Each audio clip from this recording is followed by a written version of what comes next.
میں نے ابھی آپ کو وہ 6 آیات پڑھ کر سنائی ہیں، ان پر سورہ بقرہ کا 23واں رکوع مشتمل ہے، اور ایک اعتبار سے یہ پورے قرآن میں منفرد ہے کہ اس میں اللہ دین اسلام کے جو 5 ارکان ہیں، آپ کو معلوم ہے ان میں کلمہ شہادت ہے، نماز ہے، روزہ ہے، زکوٰۃ ہے، حج ہے۔ تو ان میں سے ایک رکن جو ہے صیام، روزہ، اس کے بارے میں اس کے جملہ احکام، ابتدائی احکام کیا تھے، تکمیلی احکام کیا تھے، پھر اس کی حکمت درجہ بدرجہ، روزہ محض روزہ ہوتا تو اس کی حکمت کیا تھی، مقصد کیا تھا، اور روزے کے ساتھ رمضان مبارک کا پروگرام قیام اللیل کو شامل کیا گیا تو اس کا مقصد کیا ہے، اس کا مطلوب کیا ہے، اس کا مقصود کیا ہے۔ یہ ساری چیزیں جو ہیں وہ ایک مقام پر آ گئی۔ نماز کے بارے میں آپ کو معلوم ہے کہ اس کا حکم تو بے شمار جگہ آیا ہے، لیکن احکام، وضو کے حکم کہیں اور ہیں، نماز سفر کی اس کا حکم کہیں اور ہے، نماز خوف کا حکم کہیں اور ہے، تو مختلف معلوم ہوتا ہے کہ وہ، اور اوقات جو ہے نماز کے وہ مختلف مقامات سے اخذ کیے گئے ہیں، کسی ایک جگہ پر تفصیل کے ساتھ 5 جو نماز کے اوقات ہیں وہ موجود نہیں ہیں۔ تو اس اعتبار سے وہ قرآن مجید کے اندر وہ معاملہ جو ہے منتشر ہے۔ اسی طرح زکوٰۃ کا معاملہ ہے کہ زکوٰۃ کا حکم تو بے شمار مرتبہ آیا ہے، اس کے احکام قرآن میں نہیں ہے۔ اس کا نصاب کیا ہے، کس کے ذمے زکوٰۃ واجب ہے، اس کا پھر اس کی کیا ریشو ہے، کیا نسبت ہے، کیا مقدار ہے، کہیں نہیں ہے، یہ احادیث سے۔ حج کا معاملہ ہے تو وہ بھی کم سے کم 2 مقامات پر، بلکہ اس سے زائد مقامات پر آپ کو اس کا ذکر ملے گا۔ مکی صورتوں میں بھی ہے سورہ حج، اس میں 2 رکوع مسلسل ہیں، پھر مدنی صورتوں میں سے سورہ بقرہ، اس کے بعد جو ہے 23ویں رکوع کے بعد 24 اور 25واں رکوع پورا جو ہے وہ حج کے مناسک پر مشتمل ہے۔ اس سے کچھ پہلے جو ہے وہ سعی بین الصفا والمروہ جو ہے اس کا ذکر 20ویں رکوع کے آخر میں آ چکا ہے۔ حج کی فرضیت کا حکم جو ہے وہ سورہ آل عمران میں ہے۔ لیکن یہ کہ یہ صوم کی عبادت جو ہے، جو کہ خود ایک رکن ہے اسلام کا، اس کے معاملے میں یہ 6 آیات اتنی جامع ہیں کہ اگر ان کو انسان سمجھ لے تو کل معلومات جو ہے صوم کے بارے میں جو مطلوب ہیں وہ اس کو حاصل ہو جائیں گے، اس کے احکام بھی، اس کی حکمتیں بھی۔ تو اسی حوالے سے آج ان پر گفتگو ہوگی، لیکن درس کے انداز میں نہیں، بلکہ میری اپنی گفتگو کے دوران ان آیات کا حوالہ آئے گا، تو میں چاہوں گا کہ آپ اس وقت بھی اپنی نگاہیں جو ہیں اس کے ٹیکسٹ کے اوپر مرکوز کریں، تاکہ آپ کے ذہن میں جو ہے یہ مضامین آیات کے الفاظ کے ساتھ ایسوسیشن قائم کر کے محفوظ ہو جائیں۔ اچھا، اس کے علاوہ پھر میں نے وہ خطبہ پڑھا ہے، بلکہ اس کا ابتدائی کلمات صرف پڑھے ہیں، جس کے بارے میں حضرت سلمان فارسی رضی اللہ تعالیٰ عنہ نے یہ بیان کیا کہ حضور نے ہمیں یہ خطبہ ارشاد فرمایا شعبان کے آخری دن۔ تو یہ گویا کہ اس مناسبت سے آج ہمارا اس خطبے کو پڑھنا جو ہے بہت ہی موزوں ہے، اس لیے کہ یہ خطبہ جو ہے آج، جیسا کہ میں نے عرض کیا، ہو سکتا ہے بلکہ غالب امکان اسی کا ہے کہ آج شعبان کا آخری دن ہے، تو گویا کہ ہم حضور کے نقش قدم کی پیروی کرتے ہوئے، آپ کی سنت پر عمل کرتے ہوئے ہم اس وقت اس خطبے کو پڑھیں گے۔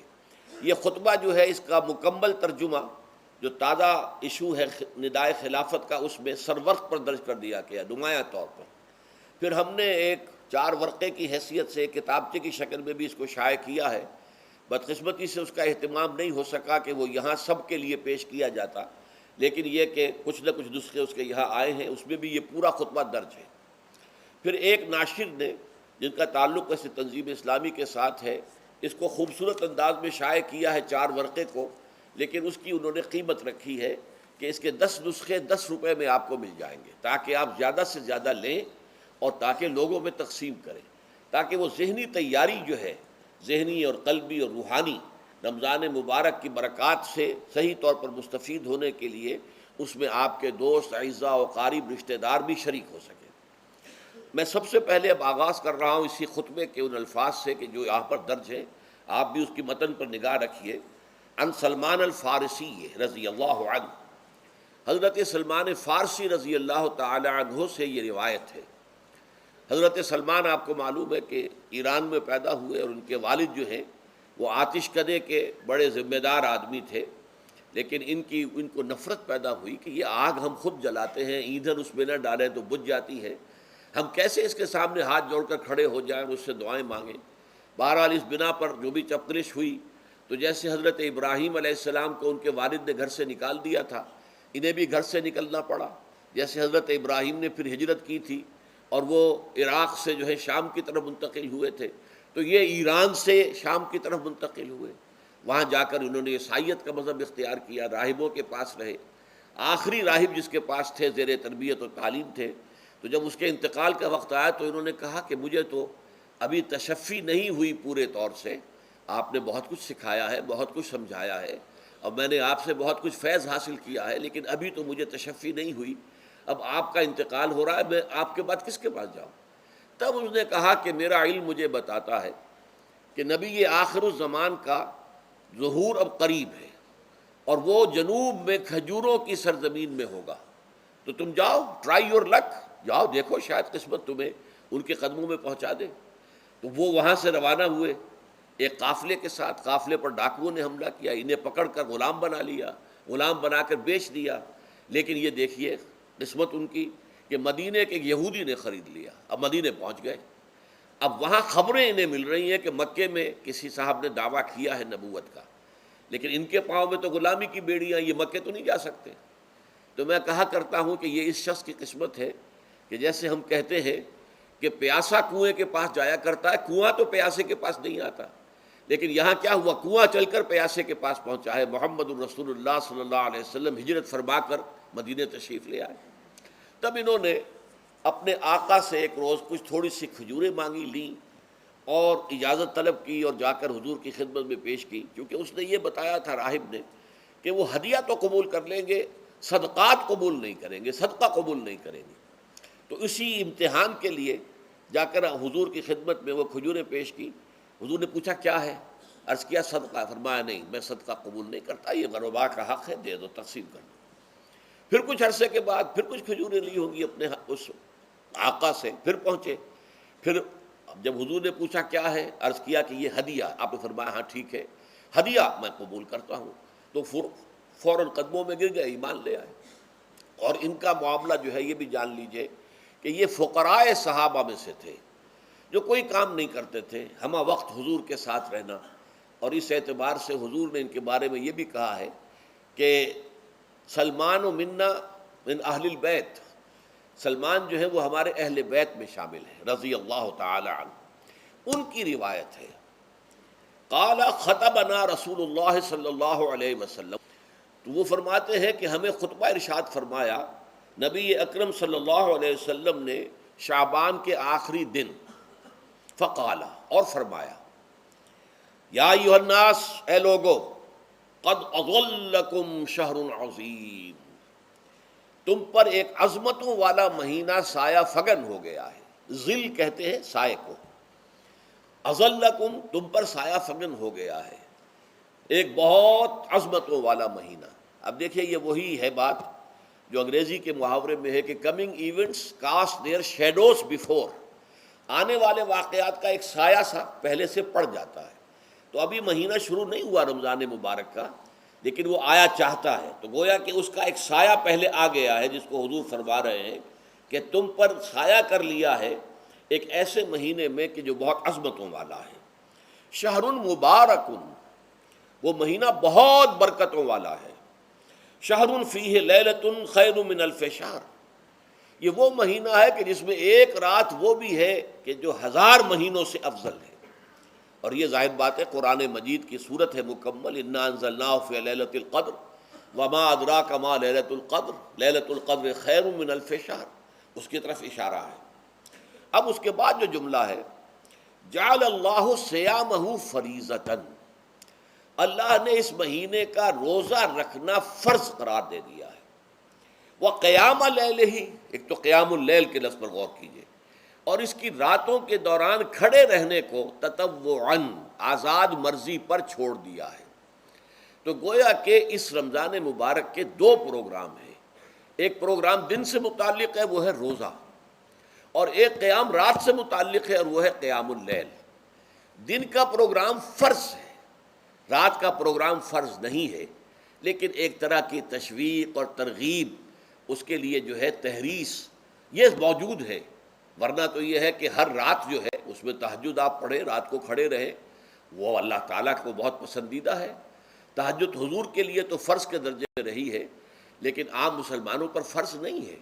البتہ جو کوئی کر سکے ان کے لیے یقیناً بہت اعلیٰ مراتب ہے، بہت اونچے درجات ہیں، تو وہ تو کسی بھی شب میں پورے سال آپ کریں، لیکن اس کے لیے خاص طور پر چونکہ اہتمام کیا گیا، لہذا جعلہ کا جو فعل ہے اس کے مفعول میں جہاں یہ شامل ہے، نمبر ایک جعل اللہ صیامہ فریضۃ، روزہ رکھنا فرض قرار دے دیا، اور اس کی راتوں کو کھڑے رہنا یہ تمہاری مرضی پر چھوڑ دیا، اسے فرض نہیں کیا ہے۔ بس اس تمہید کے بعد اب میں شروع کروں گا استقبال رمضان کے ضمن میں روزے کی حکمتیں کیا ہیں، اس کے احکام کیا ہیں۔ نمبر ایک، شریعت محمدی میں روزے کی تدریجی فرضیت، یہ جو تمہیدی مضمون ہے اس ضمن میں وہ بہت اہم ہے۔ پہلی بات یہ جان لیجئے کہ اہل عرب جو ہیں، قریش بھی، اہل مکہ اور قریش کے تابع بقیہ تمام بنی اسماعیل بھی، اور ان کے تابع جو بھی عرب میں دوسرے قبیلوں کے لوگ تھے کہ جو عربی تھے اور مشرک تھے، وہ سب اس کے اندر مراد ہیں۔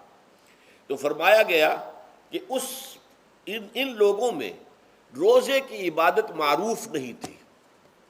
یا تو یہ ہے کہ حضرت ابراہیم علیہ السلام کے زمانے میں روزے کی عبادت تھی ہی نہیں، کیونکہ یہ لوگ اپنے قول کے مطابق ملت ابراہیم پر تھے، لیکن یہ ہے کہ بہرحال روزے کی عبادت سے ناآشنا تھے۔ کیا وجہ ہے یہ ہم نہیں جانتے۔ آپ کو معلوم ہے نماز سے وہ واقف تھے، اگرچہ اس کا حلیہ انہوں نے بگاڑ دیا تھا، تالیاں بجاتے تھے، سیٹیاں بجاتے تھے یہ، لیکن نماز کہتے تھے اسے نماز۔ طواف سے وہ واقف تھے، اگرچہ اس کے ضمن میں اتنی گھناؤنی حرکت بھی کی تھی کہ مرد اور عورتیں وہ بالکل برہنہ ہو کر طواف کرتے تھے، تو اسے بہت فضیلت والی بات سمجھتے تھے، بہت خدا رسیدگی کی بات سمجھتے تھے کہ کامل برہنہ ہو کر طواف کیا جائے، لیکن بہرحال طواف تھا۔ اسی طرح قیام عرفہ، قیام منی یہ بھی موجود تھے۔ تو حج کے بھی بہت سے ارکان جو ہیں وہ ان کے ہاں معروف تھے، اور ویسے خیرات و صدقات، چاہے زکوٰۃ ایک خاص نظام کے تحت نہیں تھی، لیکن زکوٰۃ و صدقات، بھوکوں کو کھانا کھلانا، یہ ان کے ہاں اعلیٰ اقدار میں یہ چیزیں شامل تھیں، اخلاقیات کے اونچے مقامات میں۔ کہ صوم کا ان کے ہاں قطعاً کوئی ذکر نہیں تھا، روزے کی عبادت جو ہے ان کے ہاں بالکل نہیں تھی۔ البتہ صوم کا لفظ موجود تھا، یہ لفظ وہ استعمال کرتے تھے اپنے گھوڑوں کے لیے، روزہ رکھواتے تھے گھوڑوں کو۔ اس کا پس منظر یہ ہے کہ ان کے ہاں آپ کو معلوم ہے کہ لڑائی، دنگا فساد، جنگ، اور یہ کہ غارت گری کرنا، لوٹ مار کرنا، یہ تمام ان عرب قبائل کا پیشہ تھا، اصل پیشہ یہی تھا۔ اس میں ان کے پاس دو جانور تھے، ایک تو اونٹ۔ اونٹ جو ہے وہ ان کی جو باب و ہوا ہے اور ان کے جو حالات ہیں اس کے ساتھ پوری مطابقت رکھتا ہے، یعنی اسے کئی دن کھانے کو نہ ملے اسے پرواہ نہیں، ہفتہ بھر پانی نہ ملے اسے کوئی پرواہ نہیں۔ اس اعتبار سے دھوپ کی کتنی ہی جو ہے تپش ہو، اونٹ کو کچھ نہیں کہتی۔ لیکن یہ کہ وہ سست رفتار جانور ہے، لڑائی کے لیے، جنگ کے لیے، خاص طور پر غارت گری جہاں کرنی ہو، جہاں جا کر گویا کہ ڈاکہ مارنا، پھر دوڑنا ہے، بھاگنا ہے، واپس جانا ہے، تو انہیں گھوڑے کی ضرورت ہوتی تھی جو سریع الرفتار ہے۔ لیکن گھوڑے میں یہ اوصاف نہیں تھے، وہ بھوک کو برداشت نہیں کر سکتا، مزمحل ہو جائے گا، وہ پیاس کو برداشت نہیں کر سکتا، مزمحل ہو جائے گا، وہ دھوپ کو برداشت نہیں کر سکتا، مزمحل ہو جائے گا، اور اگر یہ گھوڑا مزمحل ہو جائے تو سوار کا کیا حشر ہوگا، وہ آپ اس سے اندازہ کر لیجئے کہ اصل میں تو پھر ہلاکت سوار کی ہوگی۔ اس لیے وہ اسے تیار کرتے تھے جنگ کی صعوبتوں کو برداشت کرنے کے لیے۔ اس کا دانہ پانی بند کر دیا، اور اس کا منہ جو ہے وہ عرب بدو جو ہوتا تھا خود تو اپنا چہرہ اور سر لپیٹ لیتا تھا کپڑے کے اندر، جب وہ چلتی تھی ان کے ہاں باد سموم، تیز آگ جیسی ہوا جو ہے جس کے اندر ریت کے ذرات بھی ایسے ہوتے تھے گویا کہ کسی بھاڑ کی جو ہے اس کے اندر کی ریت جو ہے وہ چلی آ رہی ہے، تو گھوڑے کا رخ ادھر کر کے کھڑے کر دیتے تھے اس کو، خود اپنے منہ پر ڈاٹا واٹا باندھا ہوا اپنی حفاظت کے لیے، تاکہ اس کے اندر دھوپ کی سختی برداشت کرنے کی عادت پیدا ہو جائے، پیاس کی برداشت کرنے کی عادت پیدا ہو جائے، بھوک کو برداشت کرنے کی۔ اس کو کہتے تھے صوم۔ صوم کے لفظی معنی رک جانا۔ اب یہ کھانے پینے سے رکا ہوا ہے، اور یہ دھوپ کی سختیاں برداشت کرنے کے لیے دھوپ کے اندر، اور وہ جو آتی تھی وہاں پہ باد سموم، اس کے اندر بھی اس کا سامنا کرنے کے لیے تیار ہے۔ تو یہ پس منظر ہے روزے کا لغوی اعتبار سے، اور یہ کہ اہل عرب جو ہے پرانے وہ اس عبادت سے ناواقف تھے، لہٰذا ہمیں پورے مکی قرآن میں اس کا کہیں ذکر نہیں ملتا۔ البتہ مدینے میں جب حضور تشریف لائے اور صحابہ کرام ہجرت کے بعد، تو یہاں آپ نے دیکھا کہ یہودی جو ہے وہ روزہ رکھتے ہیں یوم عاشورہ کا، 10 محرم کا۔ تو حضور نے دریافت کیا کہ یہ تم 10 محرم کو روزہ کیوں رکھتے ہو؟ تو انہوں نے کہا کہ یہ دن ہماری نجات کا دن ہے۔ 10 محرم کو اللہ تعالیٰ نے فرعون کو غرق کیا تھا اور ہمیں نجات دی تھی اس کے ظلم و ستم سے، تو شکرانے کے طور پر ہم روزہ رکھتے ہیں۔ تو حضور نے فرمایا کہ موسیٰ کے تو پھر ہم تم سے زیادہ حقدار ہیں، ہم موسیٰ کو مانتے ہیں علیہ الصلاۃ والسلام، ان کی عزت کرتے ہیں، قدر کرتے ہیں، تو ہم بھی روزہ رکھیں گے۔ تو آپ نے صحابہ کو حکم دیا کہ عاشورہ کا روزہ رکھا کرو۔ پھر کچھ عرصے کے بعد اللہ تعالیٰ کی طرف سے حکم آ گیا، اور یہ حکم جو ہے اس رکوع کی پہلی آیت کے اندر ہے، یا ایھا الذین آمنوا کتب علیکم الصیام کما کتب علی الذین من قبلکم لعلکم تتقون۔ لیکن جیسا کہ میں بعد میں بتاؤں گا، یہ حکم صوم رمضان کا نہیں ہے، بلکہ یہ کہ اللہ کے حکم سے پہلے 3 دن کے روزے فرض کیے گئے۔ ہر مہینے کی 13ویں، 14ویں اور 15ویں تاریخ کو روزہ رکھو۔ اس میں بڑی حکمت تھی، چونکہ یہ عرب عادی نہیں تھے روزے کے، تو انہیں تدریجاً خو کر کرنا تھا۔ ظاہر بات ہے کہ 30 دن جو ہے وہ تو ایک بڑی مدت ہے، اور ظاہر بات ہے کہ مئی کا مہینہ بھی آ جائے گا، اس میں جون بھی آئے گا، جولائی بھی آئے گا، قیامت خیز مہینے آ جائیں گے، تو بڑی ہمت جواب دے جائے گی۔ تو پہلے روزہ ہر مہینے 3 روزے رکھنے کی ان کو مشق کرائی جائے تاکہ یہ عادی ہو۔ یہ 3 روزے اگر مئی میں بھی آ گئے، جون میں بھی آ گئے، تب بھی ٹھیک ہے، اس کو انسان 3 دن کی تو مشقت برداشت کر سکتا ہے۔ تو پہلے یہ کیا گیا، لیکن اس کے ضمن میں یہ حکم دے دیا گیا، اس کو کہتے ہیں وجوب علی التخییر، یہ اختیار دے دیا گیا کہ یہ 3 روزے تم پر واجب کیے جا رہے ہیں، لیکن یہ کہ اگر تم یہ روزے نہ رکھو تو تم فدیہ دے سکتے ہو، 1 مسکین کو کھانا کھلانا صبح و شام۔ یہ ہے وجوب علی التخییر۔ دوسری رعایت یہ دی گئی کہ اگر کوئی شخص ان 3 تاریخوں میں بیمار ہو یا سفر پر ہو تو وہ تعداد دوسرے دنوں میں پوری کر لے۔ یہ ہے گویا کہ سب سے پہلا حکم جو دیا گیا ہے، اور اس کے ضمن میں اب میں چاہتا ہوں کہ آیت نمبر 2 آپ اچھی طرح پڑھ لیں، اپنا سامنے رکھیے اور اس کے حوالے سے یہ بات سمجھ لیجیے۔ ایام معدودات، یہ دن ہیں چند گنتی کے۔ مجھے حیرت ہوتی ہے کہ جدید جو مفسرین ہیں جنہوں نے اردو میں ترجمے کیے ہیں، تفسیریں کی ہیں، ان سب کے نگاہوں سے یہ بات اوجھل رہی کہ یہ در حقیقت رمضان کے روزے کا ذکر نہیں ہے، بلکہ اس ابتدائی حکم سے متعلق ہے کہ جو ہر مہینے میں 3 دن کے روزے رکھنے کا حضور نے دیا تھا۔ لیکن یہ کہ میرا اپنا ذاتی واقعہ یہ ہے زندگی کا، اور یہ اہم واقعات میں سے ہے، میں جب میڈیکل کالج میں پڑھتا تھا، سمجھیے 19-20 سال کی میری عمر، اس وقت بھی مجھے یہ احساس ہوا تھا کہ یہ جو 2 آیات آئی ہیں یہاں ایک دوسرے کے تقابل میں، یہ بیک وقت نازل نہیں ہو سکتی، ان میں وقفہ ہوگا، اور یقیناً پہلا حکم کسی اور پس منظر میں ہے، دوسرا حکم جو بعد میں ہم دیکھیں گے وہ کسی اور پس منظر میں ہے۔ تو میری رائے یہ تھی، اور میں اس پر قائم بھی تھا، بیان بھی کرتا تھا، لیکن ڈرتا تھا، اس لیے کہ اس وقت تک جتنی تفسیریں میں نے دیکھی تھی، ترجمے دیکھے تھے، ان میں سے کسی نے یہ بات کہی نہیں تھی۔ تو ایک آدمی اپنی رائے کے اوپر اتنی بڑی بات کہہ دے تو میں ڈرتا رہتا تھا، لیکن کہتا تھا کہ میری رائے یہی ہے۔ پھر اتفاق سے جماعت اسلامی ہند کا ترجمان ہوتا تھا ماہنامہ زندگی، عروج احمد قادری صاحب اس کے مدیر تھے۔ وہ جو ایک پرچہ آیا اس میں انہوں نے تنقید کی تھی مولانا سید انور شاہ بخاری رحمۃ اللہ علیہ پر، کہ ان کشمیری رحمۃ اللہ علیہ سے، ان کے اوپر یہ تنقید کی تھی کہ انہوں نے یہ عجیب بات کہہ دی ہے کہ یہ جو حکم ہے یہ رمضان کا نہیں ہے، بلکہ رمضان سے پہلے جو حضور نے حکم دیا تھا 3 دن کے روزے رکھنے اس سے متعلق ہے۔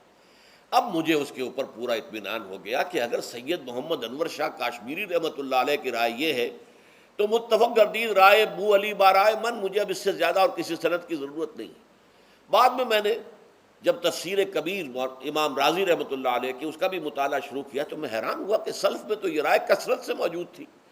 کیا سبب ہوا ہے کہ آج کے دور کے جو مترجمین اور مصنفین ہیں ان کی نگاہوں سے بالکل یہ بات اوجھل ہو گئی؟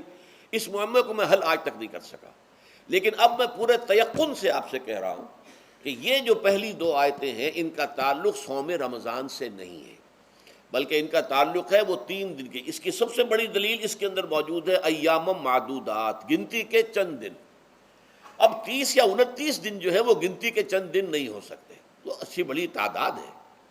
پھر یہ ہے کہ یہ معدودات جو ہے اس کو کہا جاتا ہے جمع قلت.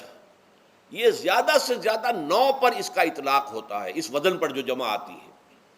اور اس میں جو ہے خود قرآن مجید میں حج کے سلسلے میں منا کے قیام کے ضمن میں الفاظ آئے ہیں ایام معدودات. فمن تعجل فی یومین فلا اسم علیہ ومن تاخر فلا اسم علیہ. منا میں قیام ہے گنتی کے چند دن، تو جو 2 دن ہی میں جلدی کر کے وہاں سے واپس ہو جائے اس پہ بھی کوئی اس گناہ نہیں ہے، اور جو مؤخر کر کے 3 دن پورے کرے اس پر بھی کوئی گناہ نہیں. تو وہاں پر بھی نظیر موجود ہے کہ 2 یا 3 دن پر اس کا اطلاق ہو رہا ہے.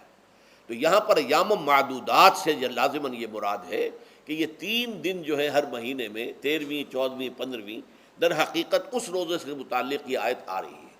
اور یہ بھی نوٹ کر لیجئے کہ رمضان کے روزے کی فرضیت کے بعد بھی حضور کا معمول اور آپ کے صحابہ کا، اور جو بھی ہمارے ہاں اتباع کرتے ہیں حضور صلی اللہ علیہ وسلم کا نوافل میں بھی ان کا یہ معمول ہے. ہر مہینے میں یہ 3 روزے حضور بعد بھی رکھتے تھے، اور آپ کے بہت سے صحابہ رکھتے تھے، اور آج بھی ہمارے ہاں بہت سے لوگ جو دیندار ہیں اور جن کے اندر یہ جذبہ ہے اتباع سنت کا وہ رکھتے ہیں. 13ویں 14ویں اور 15ویں تاریخوں کا ان کو ایام 20 کہتے ہیں. اس کی راتیں روشن ہوتی ہیں، 13ویں رات 14ویں رات 15ویں رات. چاند جو ہے اس کے اندر آپ کو معلوم ہوتا ہے 14ویں کو تو مکمل ہوتا ہی ہے، 13ویں اور 15ویں کا بھی تقریباً مکمل ہے. تو ایام 20 کے روزے جو ہیں بعد میں بھی برقرار رہے ہیں، لیکن نفلاً. فرض اس کے بعد جو ہے وہ رمضان کے ہو گئے. تو ایام معدودات یہ دن ہیں گنتی کے. فمن کان منکم مریضا او علی سفر فعدۃ من ایام اخر. تو جو کوئی بھی تم میں سے ہو بیمار یا سفر پر تو وہ تعداد پوری کر لے دوسرے دنوں میں. گویا کہ اب اگلی کے اب ایک تو یہ رعایت ہو گئی. دوسری رعایت وعلی الذین یطیقونہ فدیۃ طعام مسکین. اور ان لوگوں کے ذمے کے جو اس کی طاقت رکھتے ہوں، یعنی مریض بھی نہیں ہے، صحت مند ہے، روزہ رکھ سکتے ہیں. سفر بھی نہیں ہے، سفر پر نہیں ہے، مقیم ہے، روزہ رکھ سکتے ہیں. پھر بھی نہ رکھیں تو ان کے لیے بھی ایک اختیار. اسی لیے میں نے لفظ استعمال کیا تھا وجوب علی التخییر. واجب تو ہے لیکن اس میں ایک اختیار دے دیا گیا ہے. وہ اختیار کیا ہے؟ فدیۃ طعام مسکین. تو پھر یہ ہے کہ ایک مسکین کو کھانا کھلا دینا. فدیہ کہتے ہیں کسی چیز کا بدل ہو جائے. جیسے کہ جنگی مجرم ہے، اس کا فدیہ ہے، گویا کہ اس کو دے کر وہ پھر آزاد ہو جائے گا. فدیہ اس کو کہتے ہیں. ففدیۃ طعام مسکین. لیکن یہ ہے کہ فمن تطوع خیرا فهو خیر اللہ. اور جو نیکی سے خیر کرنا چاہے مزید تو وہ اس کے لیے بہتر ہے. ایک کے بجائے 2 کو کھلائے، 3 کو کھلائے، 4 کو کھلائے، 10 کو کھلائے، تو یہ تو ترغیب ہے. لیکن کم سے کم ایک مسکین کو کھانا کھلانا 2 وقت کا. وَأَن تَصُومُوا خَيْرٌ لَكُمْ. اب دیکھیے یہ لفظ بول رہے ہیں اگر تم روزہ رکھو تو یہ تمہارے حق میں بہتر ہے. یعنی اگرچہ اختیار تمہیں دے دیا ہے، اختیار یہ ہے کہ روزہ رکھو، اگر نہ رکھو تو فدیہ دے دو ایک مسکین کا کھانا. لیکن اگر تم روزہ رکھو ان کنتم تعلمون، اگر حقیقت میں تم علم رکھتے ہو کہ روزے کے اندر کیا کیا برکات ہیں تو تمہیں روزہ لازماً رکھنا چاہیے. تشویق اور ترغیب موجود ہے لیکن یہ کہ اس کی فرضیت یا وجوب نہیں ہے. یہ تھا ابتدائی حکم روزے کے ضمن میں. اب اس کے بعد اگلی آیت جو ہے اس کے بھی پہلے حصے کو مت پڑھیے. شہر رمضان الذی انزل فیہ القرآن، اس کے بارے میں تو بعد میں گفتگو ہوگی. بینات من الہدی والفرقان. لیکن اگلا جملہ فمن شہد منکم الشہر فلیصم. اب یہ رمضان کے روزے کی فرضیت کا حکم آیا ہے. رمضان کا مہینہ وہ ہے جس میں قرآن نازل کیا گیا. اس کے بارے میں جیسا کہ میں نے عرض کیا پھر بعد میں عرض کروں گا. لیکن جو شخص بھی تم میں سے موجود ہو اس مہینے میں، اپنے گھر میں موجود ہے، اپنے شہر میں موجود ہے، سفر پر نہیں ہے، یا یہ ہے کہ جو شخص بھی اس مہینے کو پائے، اس کی زندگی میں یہ مہینہ آ جائے، یہ برکتوں کا ایک موقع اسے مزید حاصل ہو جائے. فلیصم، یہ امر کا صیغہ ہے، یہ وجوب ہے مطلقاً. اب اس میں جو 2 رعایتیں پہلے دی گئی تھیں ان میں سے ایک کو برقرار رکھا. وَمَنْ كَانَ مَرِيضًا أَوْ عَلَى سَفَرٍ فَعِدَّةٌ مِّنْ أَيَّامٍ أُخَرَ. یہی وہ الفاظ ہیں جن کی بنا پر میرا گمان اس وقت بھی یہ تھا کہ یہ 2 بیک وقت نازل نہیں ہو سکتی آیات. یہ جو تکرار ہے بے معنی تکرار ہو جائے گی پھر اگر ایک ہی وقت میں نازل ہو رہی ہو. اور قرآن مجید کی فصاحت اور بلاغت سے یہ چیز بعید ہے کہ وہاں پر اس طرح کی تکرار بلا سبب ہو رہی ہو. قرآن میں اور بہت سی آیات ہیں جن میں کہ آپ کو معلوم ہے کہ پورا رکوع ہے سورہ مزمل کا جس میں قیام اللیل کا حکم ہے، پھر اسی کے آخر میں وہ آیت شامل کر دی گئی ہے جو کم سے کم 1 سال بعد نازل ہوئی ہے، جس میں کہ رات کے قیام کا وجوب ختم کر دیا گیا، اور صرف یہ کہ جتنا بھی تم سے ممکن ہو سکا کرو. ضروری نہیں ہے کہ تہائی شب ہو، آدھی ہو، 2/3 ہو، جتنا بھی ممکن ہو قرآن پڑھا کرو رات کو. گویا کہ وہ فرضیت جو تھی قیام اللیل کی وہ ختم ہو گئی. تو اس حوالے سے وہ جو ناسخ ہے، منسوخ کرنے والی آیت بھی اس کے ساتھ ہی رکھ دی گئی ہے تاکہ وہ جو اصل حکم تھا وہ بھی برقرار سامنے رہے، اور جس نے آ کر اسے منسوخ کیا وہ بھی برقرار رہے اور سامنے رہے. اسی طرح یہاں پر بھی یہ حکم آیا، کتنے عرصے کے بعد آیا یہ مجھے معلوم نہیں، لیکن یہ کچھ عرصے کے بعد آیا ہے کہ رمضان کا مہینہ وہ ہے کہ جس میں قرآن نازل کیا گیا. اب جو شخص بھی اس مہینے کو پائے اس پر لازم ہے کہ اس کے روزے رکھے. ہاں، من کان مریضن او علی سفر، جو شخص ہو مریض، بیمار ہو یا سفر پر ہو، فعدۃ من ایام اخر، تو وہ تعداد پوری کر لے دوسرے دنوں میں. یرید اللہ بکم الیسر ولا یرید بکم العسر، اللہ تمہارے ساتھ آسانی چاہتا ہے، سختی نہیں چاہتا. یہ اصل میں کیوں کہا ہے اس کی وجہ سمجھ لیجئے. آج بھی آپ کو اپنے ہاں ایسے لوگ مل جائیں گے جن کا تقویٰ کا تصور اتنا غلط ہو گیا ہے کہ 104 درجے کا بخار ہے، روزہ چھوڑنے کو تیار نہیں. بھلے آدمیوں، اللہ نے تمہیں ایک رخصت دی ہوئی ہے تو خام خواہ اپنے اوپر یہ شدت کیوں لے رہے ہو؟ لیکن لیتے روزہ چھوڑنے کو تیار، روزہ قضا نہیں کروں گا. سفر پر جا رہے ہیں اور روزہ قضا کرنے کو تیار نہیں. ایک موقع پر ایک غزوے کے دوران ایسا ہوا کہ کچھ لوگوں نے روزہ رکھا ہوا تھا، لیکن وہ اتنے یوں سمجھیے مزمحل ہو گئے کہ جب پڑاؤ پر پہنچے تو جن کا روزہ نہیں تھا انہوں نے تو بڑی چاق و چوبند طریقے سے خیمے نصب کیے، سارا بندوبست کیا، اور یہ جا کر بے سدھ ہو کر، بے ہوش ہو کر گر پڑے. تو حضور نے فرمایا ان کو دیکھ کر، لیس من البر الصیام فی السفر، سفر میں روزہ رکھنا یہ کوئی نیکی کا کام نہیں ہے. یہ نیکی کا غلط تصور ہے کہ جو تم نے اپنے اختیار کر لیا. یہ تمہارے اندر تشدد پسندی پیدا ہو رہی ہے. دین کے احکام میں جو مقصد ہے وہ کیا ہے؟ یرید اللہ بکم الیسر ولا یرید بکم العسر. اسی پر عمل کرتے ہوئے حضور نے فرمایا ہے کہ جو بھی علماء دین ہیں یا جو رہنمایان دین ہیں ان کا کام کیا ہے؟ آپ نے فرمایا یسروا ولا تعسروا، دیکھو آسانیاں پیدا کرو، سختیاں پیدا نہ کرو. دین میں سختیاں پیدا کرنا بھی وہ اسر اور اغلال بن جاتا ہے کہ جس کو رفع کرنے کے لیے اور جس سے لوگوں کو، یہودیوں کو اور تمام اہل کتاب کو نجات دینے کے لیے اللہ تعالیٰ نے اپنے رسول محمد صلی اللہ علیہ وسلم کو بھیجا. وَيَضَعُ عَنْهُمْ إِصْرَهُمْ وَالْأَغْلَالَ الَّتِي كَانَتْ عَلَيْهِمْ، کہ جہاں وہ نیکی کا حکم دیتے ہیں، بدی سے روکتے ہیں، پاکیزہ چیزوں کو حلال ٹھہراتے ہیں اور خبیث چیزوں کو، ناپاک چیزوں کو حرام قرار دیتے ہیں، وہیں وہ لوگوں کے اوپر سے وہ بوجھ بھی ختم کرتے ہیں کہ جو انہوں نے خام خواہ اپنے اوپر لاد لیے. تو ان میں سے یہ بھی ہے کہ یہ نیکی کا کام نہیں ہے کہ آپ سفر میں ہیں اور روزہ رکھ رہے ہیں. یرید اللہ بکم الیسر ولا یرید بکم العسر وَلِتُكْمِلُوا الْعِدَّةَ، لیکن یہ بات واضح رہے کہ اب تمہارے لیے تعداد کو پورا کرنا لازم ہے. یہ نہیں ہے کہ آپ اس کی جگہ پر فدیہ دے دیں تو بات پوری ہو جائے گی، نہیں. روزے کی تعداد آپ کے رمضان میں 2 روزے 3 روزے چھوٹ گئے بیماری کی وجہ سے، ٹھیک ہے، لیکن دوسرے دنوں میں اس کی قضا دینی لازم ہے. وہ روزے رکھنے جو ہیں آپ پر لازم ہے، ان کا کوئی بدل جو ہے وہ فدیہ نہیں ہو سکتا. البتہ یہ نوٹ کر لیجئے، یہ حکمت نبوی ہے کہ یہاں اگرچہ وہ فدیے کا حکم جو ہے گویا کہ بظاہر قرآن مجید کے الفاظ سے محسوس ہوتا ہے کہ مطلقاً منسوخ ہو گیا، لیکن حضور نے اس کو خاص حالتوں میں باقی رکھا ہے. کوئی شخص اتنا بوڑھا ہو چکا ہے یا خاتون اتنی بوڑھی ہو چکی ہے کہ دن بھر کا فاقہ جو ہے اس میں اندیشہ ہے کہ کہیں ہلاک نہ ہو جائے. کوئی مریض ہے، مرد ہے یا عورت ہے، وہ ڈائبٹیز کی مریضہ ہے، اس کو وہ شوگر کا مرض ہے اور وہ اس کو برداشت نہیں کر سکتی، شوگر لیول بہت نیچے ہو جائے تو موت واقع ہو سکتی.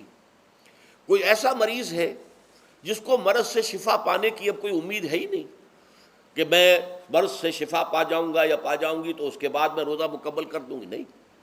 ایسے لوگوں کے لیے حضور نے اس رعایت کو برقرار رکھا ہے کہ ایسے لوگ اگر ایک مسکین کو کھانا کھلا دیں تو یہ فدیہ بن جائے گا. لیکن جو بھی شخص صحت مند ہو اور صحت کی توقع رکھتا ہو، اور جو شخص بھی طاقت رکھتا ہو روزے کا قضا کر دینے کا، اس کے لیے لازم ہے کہ روزوں کی قضا کرے۔ وَلِتُكْمِلُوا الْعِدَّةَ وَلِتُكَبِّرُوا اللَّهَ عَلَى مَا هَدَاكُمْ، اور تاکہ تم اللہ کی کبریائی کا اعلان کرو اس چیز پر کہ جو اس نے تمہیں ہدایت عطا فرمائی ہے۔ اب اس کا ایک تو ظاہر ہے کہ جب روزے ختم ہوتے ہیں عید الفطر میں، تکبیر، اضافی تکبیرات کے ساتھ 2 رکعتیں ہیں جو ہم ادا کرتے ہیں۔ احناف کے نزدیک 6 اضافی تکبیرات ہیں اور اہل حدیث کے نزدیک 12 ہیں، لیکن تکبیرات ہیں اضافی۔ اور یہ کہ جاتے ہوئے اور آتے ہوئے عید کے لیے آپ جا رہے ہیں تو تکبیرات پڑھتے ہوئے جائیے، واپس آ رہے ہیں تکبیر پڑھتے ہوئے آئیے، اور یہ بھی کہ جاتے ہوئے راستہ کوئی اور، آتے ہوئے راستہ کوئی اور اختیار کیجئے، تاکہ پورا شہر، پوری بستی جو ہے تکبیر کی آواز سے گونج جائے۔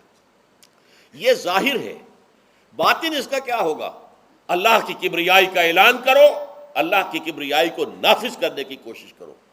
جب اللہ نے تمہیں ہدایت دے دی ہے، تمہیں اپنے دین حق سے نواز دیا ہے، تمہارا فرض ہے کہ اس کو قائم کرو، اس کے لیے جد و جہد کرو، اس کے لیے تن من دھن لگاؤ، اس کے لیے جان اور مال سے جہاد کرو۔ وَلِتُكَبِّرُوا اللَّهَ عَلَى مَا هَدَاكُمْ وَلَعَلَّكُمْ تَشْكُرُونَ، اور تاکہ تم واقعتاً شکر کرو۔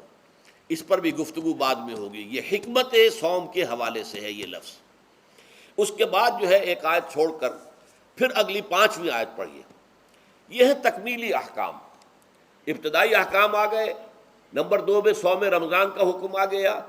نمبر 3 پر ہوا کیا تھا کہ جب روزوں کا حکم دیا گیا تو چونکہ مثال آپ نے رکھی تھی یہود کی کہ یہود جو ہے عاشورہ کا روزہ رکھتے ہیں تو ہم بھی کیوں نہ رکھیں، مسلمانوں تم بھی رکھو۔ اس سے گمان یہ کیا گیا کہ جو احکام یہود کی شریعت میں ہیں روزے کے، شاید وہی ہماری شریعت میں بھی ہے، اور ان کی شریعت میں یہ تھا کہ رات کو سو گئے تو روزہ شروع ہو گیا، اور وہ روزہ اب نہ کوئی سحری ہے نہ رات میں کے دوران کوئی میاں اور بیوی جو ہے وہ ہم بستری کر سکتے ہیں، بلکہ یہ کہ وہ روزہ صبح سے لے کر پھر جب رات کے بعد صبح آئے گی، صبح سے پھر دوپہر اور شام اور غروب آفتاب پر جا کر روزہ ختم ہوگا۔ گویا کہ کم و بیش 20 گھنٹے کا روزہ یا 21 گھنٹے کا روزہ، کیونکہ اگر غروب آفتاب کے 3 گھنٹے کے بعد آدمی سو گیا تو وہاں سے جو روزہ شروع ہوا ہے تو غروب آفتاب پر اگلے روز جو ہے وہ ختم ہوگا، تو ہو جائے گا 20-21 گھنٹے کا روزہ۔ یہ روزے کا حکم لوگوں نے سمجھا، اس کی صراحت کوئی نہیں تھی، لیکن لوگ جو ہے چونکہ صراحت منفی بھی نہیں تھی مثبت بھی نہیں تھی، لہذا وہ رات کے وقت میں جب دن ہوتے تھے روزوں کے، ان کی راتوں میں وہ اپنی جو بھی ایک طبعی ضرورت ہے جو ہم بستری ہے میاں اور بیوی کی، شوہر اور بیوی کی، وہ کر گزرتے تھے۔ جذبات کے اندر جو بھی اس وقت ان کی احتیاج ہوئی، دل میں کھٹک رہتی تھی کہ پتہ نہیں ہم نے یہ صحیح کام کیا نہیں کیا، غلط کیا، تو اس سے یہ کہ ظاہر بات ہے کہ پھر قرآن مجید اسے قرار دے رہا ہے اپنے آپ سے خیانت کرنا۔ جب انسان اپنے ضمیر کے خلاف کوئی بات کر رہا ہو تو چاہے وہ بات صحیح ہے لیکن وہ اسے گناہ سمجھ کے کر رہا ہے تو اس نے تو گناہ کیا، وہ اپنے آپ سے تو خیانت کر رہا ہے۔ ایک شخص ہے وہ بکری کا گوشت کھا رہا ہے لیکن سمجھتا یہ کہ یہ سور کا گوشت ہے، تو اس نے تو سور ہی کا کھایا نا، اس نے بکری کا تو نہیں کھایا، لیکن اس نے سمجھا یہ کہ یہ سور کا گوشت اور کھا رہا ہے۔ تو اس حوالے سے ایک دغدغہ سا دل میں رہتا تھا، پریشانی۔ تو اب جو یہ 5ویں آیت ہے، طویل ترین آیت ہے اس سلسلے کی، اس میں روزے کے تکمیلی احکام آ گئے جو ابدی ہیں، آج تک قائم ہیں اور قیامت تک قائم رہیں گے۔ فرمایا احل لکم لیلۃ الصیام الرفث الی نسائکم، اے مسلمانوں روزے کی راتوں میں تمہارے لیے حلال کر دیا گیا ہے اپنی بیویوں سے اپنی خواہش کا پورا کرنا۔ رفث الی نسائکم ہن لباس لکم وانتم لباس لہن، وہ تمہارے لیے بمنزلہ لباس ہیں، جیسے لباس کے اور انسان کے بدن کے درمیان کوئی حجاب نہیں ہوتا، ایسے ہی شوہر اور بیوی کے درمیان بھی کوئی حجاب نہیں رہتا۔ ہن لباس لکم وانتم لباس لہن، اور ویسے بھی ایک معنی میں کہ جیسے لباس آپ کو گرمی کی شدت سے بچاتا ہے، ورنہ ہو سکتا ہے کہ تیز دھوپ جو ہے جو عرب میں ہوتی تھی وہ تو آپ کی کھالوں کو جلا دے، تو یہ حفاظت کا ایک ذریعہ بھی ہے۔ اسی طریقے سے شوہر کے لیے بیوی اپنی عفت و عصمت کو برقرار رکھنے کے لیے ایک ذریعہ ہے کہ کہیں حرام میں منہ نہ مارے، بیوی موجود ہے، حلال ذریعے سے اپنی خواہش پوری کرے۔ اور بیوی کے لیے شوہر اسی طریقے سے ایک ڈھال بن جاتا ہے کہ اسے خام خواہ ادھر ادھر دیکھنے کا کوئی خیال بھی کبھی نہ آئے، اس کی جو بھی نفسانی خواہش ہے اس کی شوہر پورا کر رہا ہے۔ تو اس اعتبار سے بھی ہن لباس لکم وانتم لباس لہن، علم اللہ انکم کنتم تختانون انفسکم، اللہ کے علم میں ہے کہ تم اپنے آپ سے خیانت کر رہے تھے۔ اس کی وضاحت میں پہلے کر چکا ہوں کہ دل میں یہ دغدغہ تھا کہ یہ حرام کام اور کر رہے ہیں، یہ گویا کہ اپنے آپ سے خیانت، اللہ سے بغاوت نہیں تھی۔ کیوں؟ کہ اللہ تعالیٰ کی طرف سے تو حکم تمہیں معلوم تھا ہی نہیں ابھی، آیا اس کی اجازت ہے یا نہیں ہے، لیکن اپنے آپ سے تو خیانت کر رہے ہو نا، تم یہ سمجھ رہے تھے کہ یہ نہیں ہونا چاہیے، یہ گویا کہ ممنوع ہے اور کر رہے تھے، تو اس کو کہا کہ تم اپنے آپ سے خیانت کر رہے تھے۔ علم اللہ انکم کنتم تختانون انفسکم فتاب علیکم، تو اللہ نے تم پر اپنی رحمت اور مغفرت کے ساتھ توجہ فرمائی، یعنی جو کچھ اب تک ہو چکا ہے اسے اللہ نے معاف کر دیا، اسے صاف کر دیا، کلین سلیٹ۔ اب تمہارا جو اعمال نامہ ہے اس میں اس طرح کا اگر کوئی عمل درج ہو گیا ہے تو وہ اللہ نے صاف کر دیا ہے۔ وعفا عنکم، اور تمہیں معاف بھی کر دیا ہے۔ فالآن باشروہن، تو اب تم ان کے ساتھ جو بھی تعلق زن و شو ہے اس کو اختیار کر سکتے ہو۔ فالآن باشروہن وابتغوا ما کتب اللہ لکم، اور حاصل کرو وہ کچھ جو کچھ اللہ نے تمہارے لیے لکھ دیا ہے۔ یہ تعلق زن و شے سے دو چیزیں ہیں کہ جو مقصود ہیں، ایک تو سب جانتے ہیں اولاد، ہر انسان کی خواہش ہوتی ہے کہ میری نسل کا تسلسل باقی رہے، لیکن نمبر دو ایک شے اور ہے، قرآن مجید میں بیان کیا گیا، بلے تسکنو الیہا، اس میں ایک سکون ہے، اس میں جو بھی ہے، جو بھی عمل ہے مباشرت کا، اس میں ایک اعصابی طور پر سکون کی کیفیت انسان کو حاصل ہوتی ہے، تو یہ بھی مطلوب و مقصود ہے۔ تو ما کتب اللہ لکم، تمہارے لیے اللہ نے اس میں ایک تو اولاد کا معاملہ رکھ دیا ہے اور ایک تمہارے لیے سکون کا، لتسکنو الیہا، تاکہ تم ان کی طرف توجہ کر کے سکون حاصل کرو۔ فالآن باشروہن وابتغوا ما کتب اللہ لکم وکلوا واشربوا، اب سحری کا حکم آ گیا، وکلوا واشربوا حتی یتبین لکم الخیط الابیض من الخیط الاسود من الفجر، اور کھاتے رہو اور پیتے رہو یہاں تک کہ تمہارے لیے فجر کے وقت کے اعتبار سے سفید ڈوری سیاہ ڈوری سے بالکل علیحدہ ہو جائے۔ اصل میں اس کو بعض صحابہ نے تو سمجھا کہ یہ لغوی معنی اس کے لیے کہ آپ اپنے تکیے میں ایک سفید دھاگا رکھ لیا اور ایک کالا رکھ لیا، اور دیکھتے رہتے تھے، جب یہ سفید اور کالا علیحدہ علیحدہ نظر آنے لگے تو پھر روزے کا رکھنے کا وقت شروع ہو چکا اور اب کھانا پینا بند کر دیا جائے۔ فرمایا گیا یہ مراد نہیں ہے، یہ جب پاؤں پھٹتی ہے تو اس کے اندر ایک سفید سی لکیر جو ہے افق کے اوپر آتی ہے، یہ ہے مراد، کہ وہ جو سفید لکیر ہے وہ ظاہر ہو جائے اور وہ رات کے اختتام کا گویا کہ ایک اعلان اور علم بن جائے۔ تو وَكُلُوا وَاشْرَبُوا، اب اس کی جو ہے بڑی تاکید کی گئی ہے، تسحروا فإن فی السحور برکۃ، سحری ضرور کیا کرو، اور یہ در حقیقت برکت کا ذریعہ ہے۔ یہ بھی آپ نے فرمایا ہمارے اور یہود کے روزے کے مابین جو فرق ہے وہ سحری ہے، یہ سحری، چونکہ روزہ جو ہے وہ فجر سے لے کر اور غروب آفتاب تک ہے، طلوع آفتاب سے نہیں، فجر سے، جبکہ وہ سپیدہ سحر جس کو ہم کہتے ہیں نمودار ہو جائے، طلوع آفتاب تو ابھی 1.5 گھنٹے بعد ہوگا کہیں جا کر، لیکن اس وقت جو ہے روزہ شروع، غروب آفتاب پر ختم۔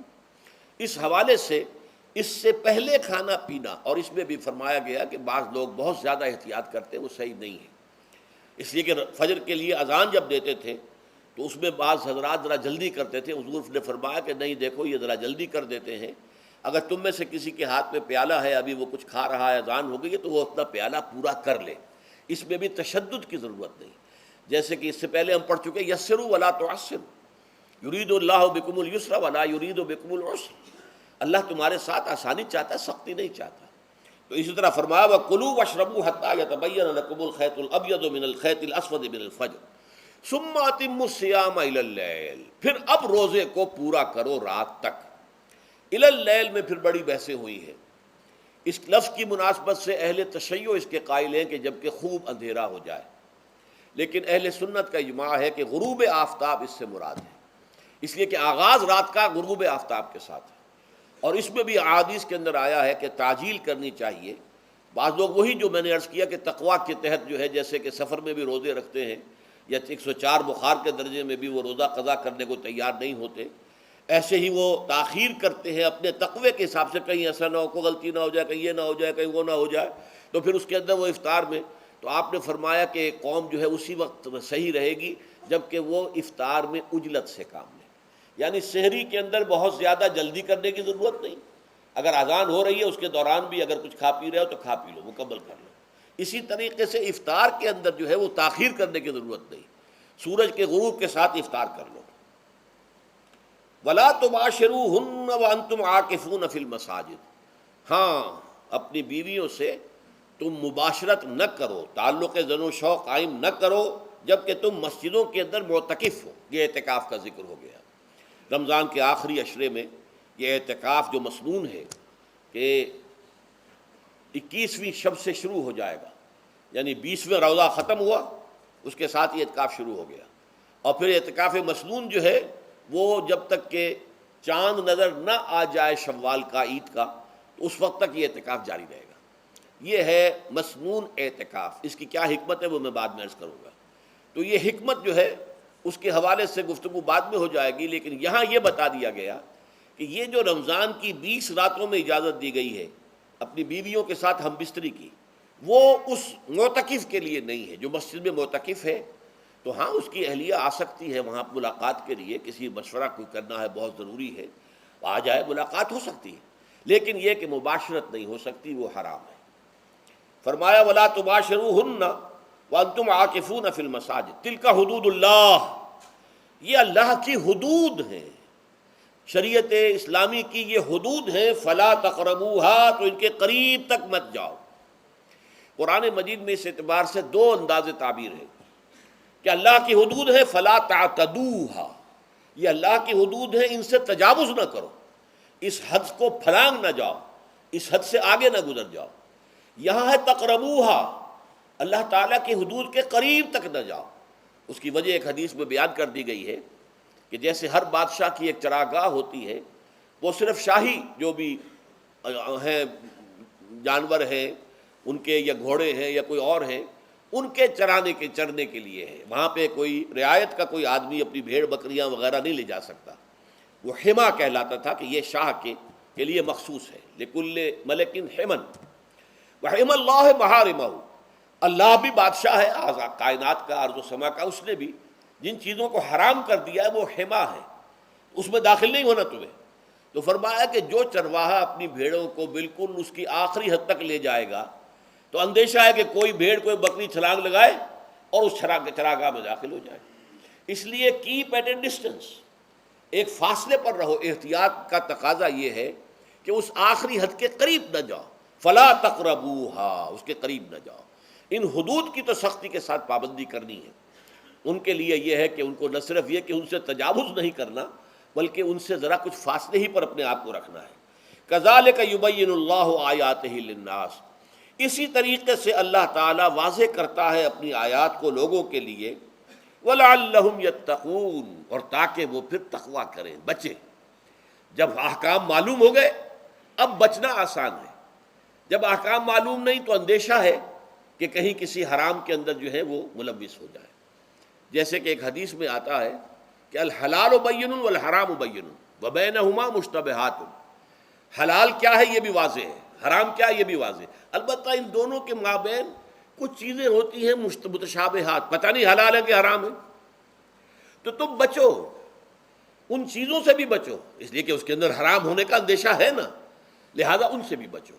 جو صریحاً حلال ہے اسی پر اکتفا کرو، جن کے بارے میں تعین نہیں ہو پا رہا ہے کہ وہ حلال ہیں، البتہ یہ بھی ثابت نہیں ہو رہا ہے کہ وہ حرام ہیں، تو ان سے یہ تقویٰ کا تقاضا ہے۔ اگرچہ قانونی اعتبار سے یہ کہا جائے گا کہ وہ مباح ہے، جس شے کی حرمت کا ثبوت ہمیں کتاب اللہ اور سنت رسول سے نہ ملے وہ مباح ہے، لیکن یہ ہے کہ تقویٰ کا تقاضا یہ ہے، قانون کا تقاضا یہ کہ مباح کو آپ اختیار کریں گے تو آپ پر گرفت نہیں ہوگی، اس لیے کہ اس کی حرمت ثابت نہیں ہے، لیکن تقویٰ کا تقاضا یہ ہے کہ آپ صرف اس شے پر اکتفا کریں کہ جس کے حلال ہونے کے لیے ثبوت اور دلیل موجود ہے۔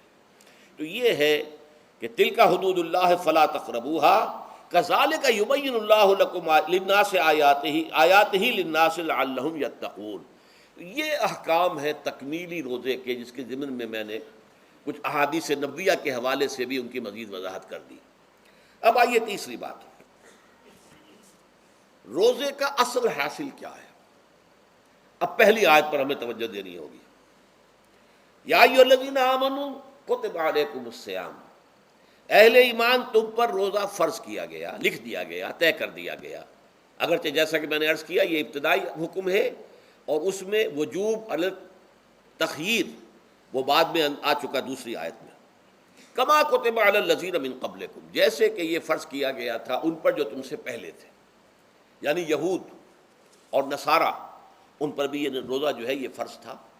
البتہ احکام مختلف ہو گئے، جیسے جمعے کا دن اور جمعے کو چھوڑ کر یہودیوں نے سبت کا دن اختیار کیا، عیسائیوں نے جو ہے وہ سنڈے کو اختیار کر لیا، لیکن احکام میں فرق ہے۔ وہاں پورے سبت کے دن، ہفتے کے دن کاروبار دنیاوی مطلقاً حرام، لیکن ہمارے ہاں شریعت کے اندر آسانی پیدا کی گئی کہ صرف جمعے کی اذان سے لے کر نماز ادا ہو جانے تک وہ حرام ہے، لیکن باقی یہ ہے کہ اس سے پہلے بھی اگر کرو اور بعد میں جب فَإِذَا قُضِيَتِ الصَّلَاةُ فَانتَشِرُوا فِي الْأَرْضِ وَابْتَغُوا مِن فَضْلِ اللَّهِ، جب نماز ادا ہو چکے تو جاؤ، منتشر ہو سکتے ہو زمین میں اور اللہ تعالیٰ کے فضل کو تلاش کر سکتے ہو۔ تو اسی طریقے سے اگرچہ حکم روزہ جو ہے وہ تو سابقہ امتوں میں بھی تھا، لیکن یہ اس کے احکام جو ہیں ان کے اندر تغیر و تبدل ہے۔ کتب علیکم الصیام کما کتب علی الذین من قبلکم لعلکم تتقون، تاکہ تمہارے اندر تقوی پیدا ہو جائے۔ اب یہ ہے حکمت صوم کی پہلی آیت۔ تقوی کسے کہتے ہیں؟ بچنا۔ کس چیز سے بچنا؟ اللہ نے جو چیزیں حرام کی ان سے بچنا، اللہ کے احکام کو توڑنے سے بچنا۔ دیکھیے یہ لفظ جو ہے اس کا مادہ ہے وا، قاف اور یا، وقا۔ وقا یقی کے معنی ہے کسی کو بچانا۔ ہم دعا مانگتے وقنا عذاب النار، اے اللہ ہمیں آگ کے عذاب سے بچا لے، لیکن اتقا بنتا ہے باب افتعال، واو تے میں شامل ہو گئی تو اتقا، اور اسی سے تقوی ہے۔ تقوی کے معنی کیا ہے؟ بچنا، خود بچنا۔ وقا یقی دوسرے کو بچانا۔ بچنا اللہ کے احکام کو توڑنے سے، اللہ کی حرام کردہ چیزوں میں ملوث ہونے سے، اللہ کے غضب سے، غصے سے، اللہ کی ناراضگی سے، اور آخرت میں اللہ کے عذاب سے۔ یہ بچنے کی روش ہے، پوری زندگی میں بھی اس کو جاری رکھو۔ یہ تقوی زندگی میں کیا ہوگا؟ اللہ کے احکام کو توڑنے سے بچنا، اللہ کی حرام کردہ چیزوں میں ملوث ہو جانا، ان کا استعمال کرنا، کھانے پینے سے متعلق ہوں یا وہ شہوت سے متعلق ہو یا کسی اور چیز سے متعلق ہو، اس سے بچنا۔ اور یہ بچنا جو ہے آخرت میں نتیجہ خیز ہوگا، جہنم سے بچاؤ ہو جائے گا، آگ کے عذاب سے نجات مل جائے گی۔ اچھا اب روزے کا اس سے تعلق کیا ہے یہ سمجھ لیجئے۔ دیکھیے ہمارے گناہوں کا سب سے بڑا سبب ہمارے نفسانی تقاضے ہیں۔ ہم ایک حیوان بھی ہیں اور حیوان سے برتر بھی کچھ ہے، وہ میں بعد میں عرض کروں گا، لیکن حیوان تو ہے۔ جیسے ہر حیوان کو کچھ خوراک کی ضرورت ہے، ہمیں بھی ضرورت ہے۔ ہر حیوان کو بقائے نسل کا معاملہ جنسی ہے، وہ ہمارا بھی ہے۔ ہر حیوان کو کوئی نہ کوئی سر چھپانے کی جگہ چاہیے، کوئی گھونسلہ ہو، کوئی کھو ہو، کوئی بل ہو، کچھ بھی ہو، کچھ تو چاہیے آخر۔ اسی طریقے سے ہمارے سارے تقاضے ہیں۔ حیوانات کو بھی آرام چاہیے، ہمیں بھی آرام چاہیے۔ یہ حیوانی تقاضے جو ہیں جن کو ہم کہیں گے اینیمل انسٹنکٹس، ہمارے وجود کے اندر ہیں یہ، اور ان کا تقاضا ہمارے اندر سے ابھرتا ہے۔ اسی کو اڈ اینڈ لیبیڈو کہا ہے فرائڈ نے۔ جدید نفسیات کا بابا آدم جو ہے وہ فرائڈ ہے، اس نے اسے اڈ اور لب سے تعبیر کیا ہے، اس سے اوپر سیلف کو لایا ہے، اور اس کے بعد جو ہے وہ سپر ایگو ہے۔ تو یہ تین درجے اس نے متعین کیے ہیں، اور میں اس کی دقت نظر، ایکیوٹی آف آبزرویشن کا بہت قائل ہوں۔ اگرچہ نظریات کا جو نتیجہ اس نے نکالا ہے وہ غلط ہے، لیکن ایکویٹی آف آبزرویشن کا قائل ہوں کہ اس نے انسانی شخصیت کے 3 لیولز کو آئیڈینٹیفائی کیا ہے۔ یہی 3 لیولز ہمارے ہاں ہیں، نفس، قلب، روح، یہ 3 لیولز ہیں۔ اس نے کہا اڈ اینڈ لیبیڈو یہ لویسٹ ہے، پھر ایگو، سیلف، پھر سپر ایگو۔ 3 لیول وہ بھی مانتا، اگرچہ ان کی تعبیر اس نے غلط کی ہے، لیکن جہاں تک اڈ اور لیبیڈو کی تعبیر ہے وہ صحیح ہے، وہ حیوانی تقاضے ہیں۔ اچھا ان حیوانی تقاضوں کے بارے میں یہ بات بالکل واضح رہنی چاہیے کہ یہ اندھے بہرے ہیں، انہیں صرف اپنی گریٹیفیکیشن، اپنے تسکین سے جو ہے ساری بحث ہے اس سے کوئی غرض نہیں کہ حلال ذریعے سے ہو حرام ذریعے سے ہو. پیٹ کھانے کو مانگتا ہے بھوک کے اندر. اب آدمی جو ہے حرام کے اندر بھی بیمار بیٹھتا ہے، یہاں تک کہ خود شریعت اجازت دیتی ہے کہ اگر جان پر بن جائے آدمی جو ہے وہ فاقے سے مر رہا ہو تو وہ کوئی حرام چیز کھا کر بھی اپنی جان بچا سکتا ہے، لیکن عام حالات میں نہیں. لیکن ہو سکتا ہے ہمارا چٹخارا جو ہے وہ حرام کی طرف ہمیں لے جائے. کسی کو واقعتاً اللہ نہ کرے کہ سور کے گوشت کا چسکا لگ جائے، وہ اس کے بغیر بچتا ہی نہیں، کھاتا ہے. شراب کی عادت ہو گئی، پیتا ہے. یہ نہیں. تو ہمارا پیٹ مانگتا ہے اور اسے اس سے غرض نہیں کہ حلال سے کھایا ہے یا حرام سے کھایا ہے. ہماری شہوت اپنی تسکین چاہتی ہے، اسے اس سے غرض نہیں کہ حلال سے یا حرام سے، جائز سے یا ناجائز سے. اسی طریقے سے ہمارے تمام تقاضے جو حیوانی ہیں، ایک تو یہ کہ بہت زوردار ہیں، اور چونکہ وہ اندھے بہرے ہیں لہذا جو قرآن میں کہا گیا ان النفس لامارۃ بالسوء، یہ نفس تو بدی کا حکم دیتا ہی ہے.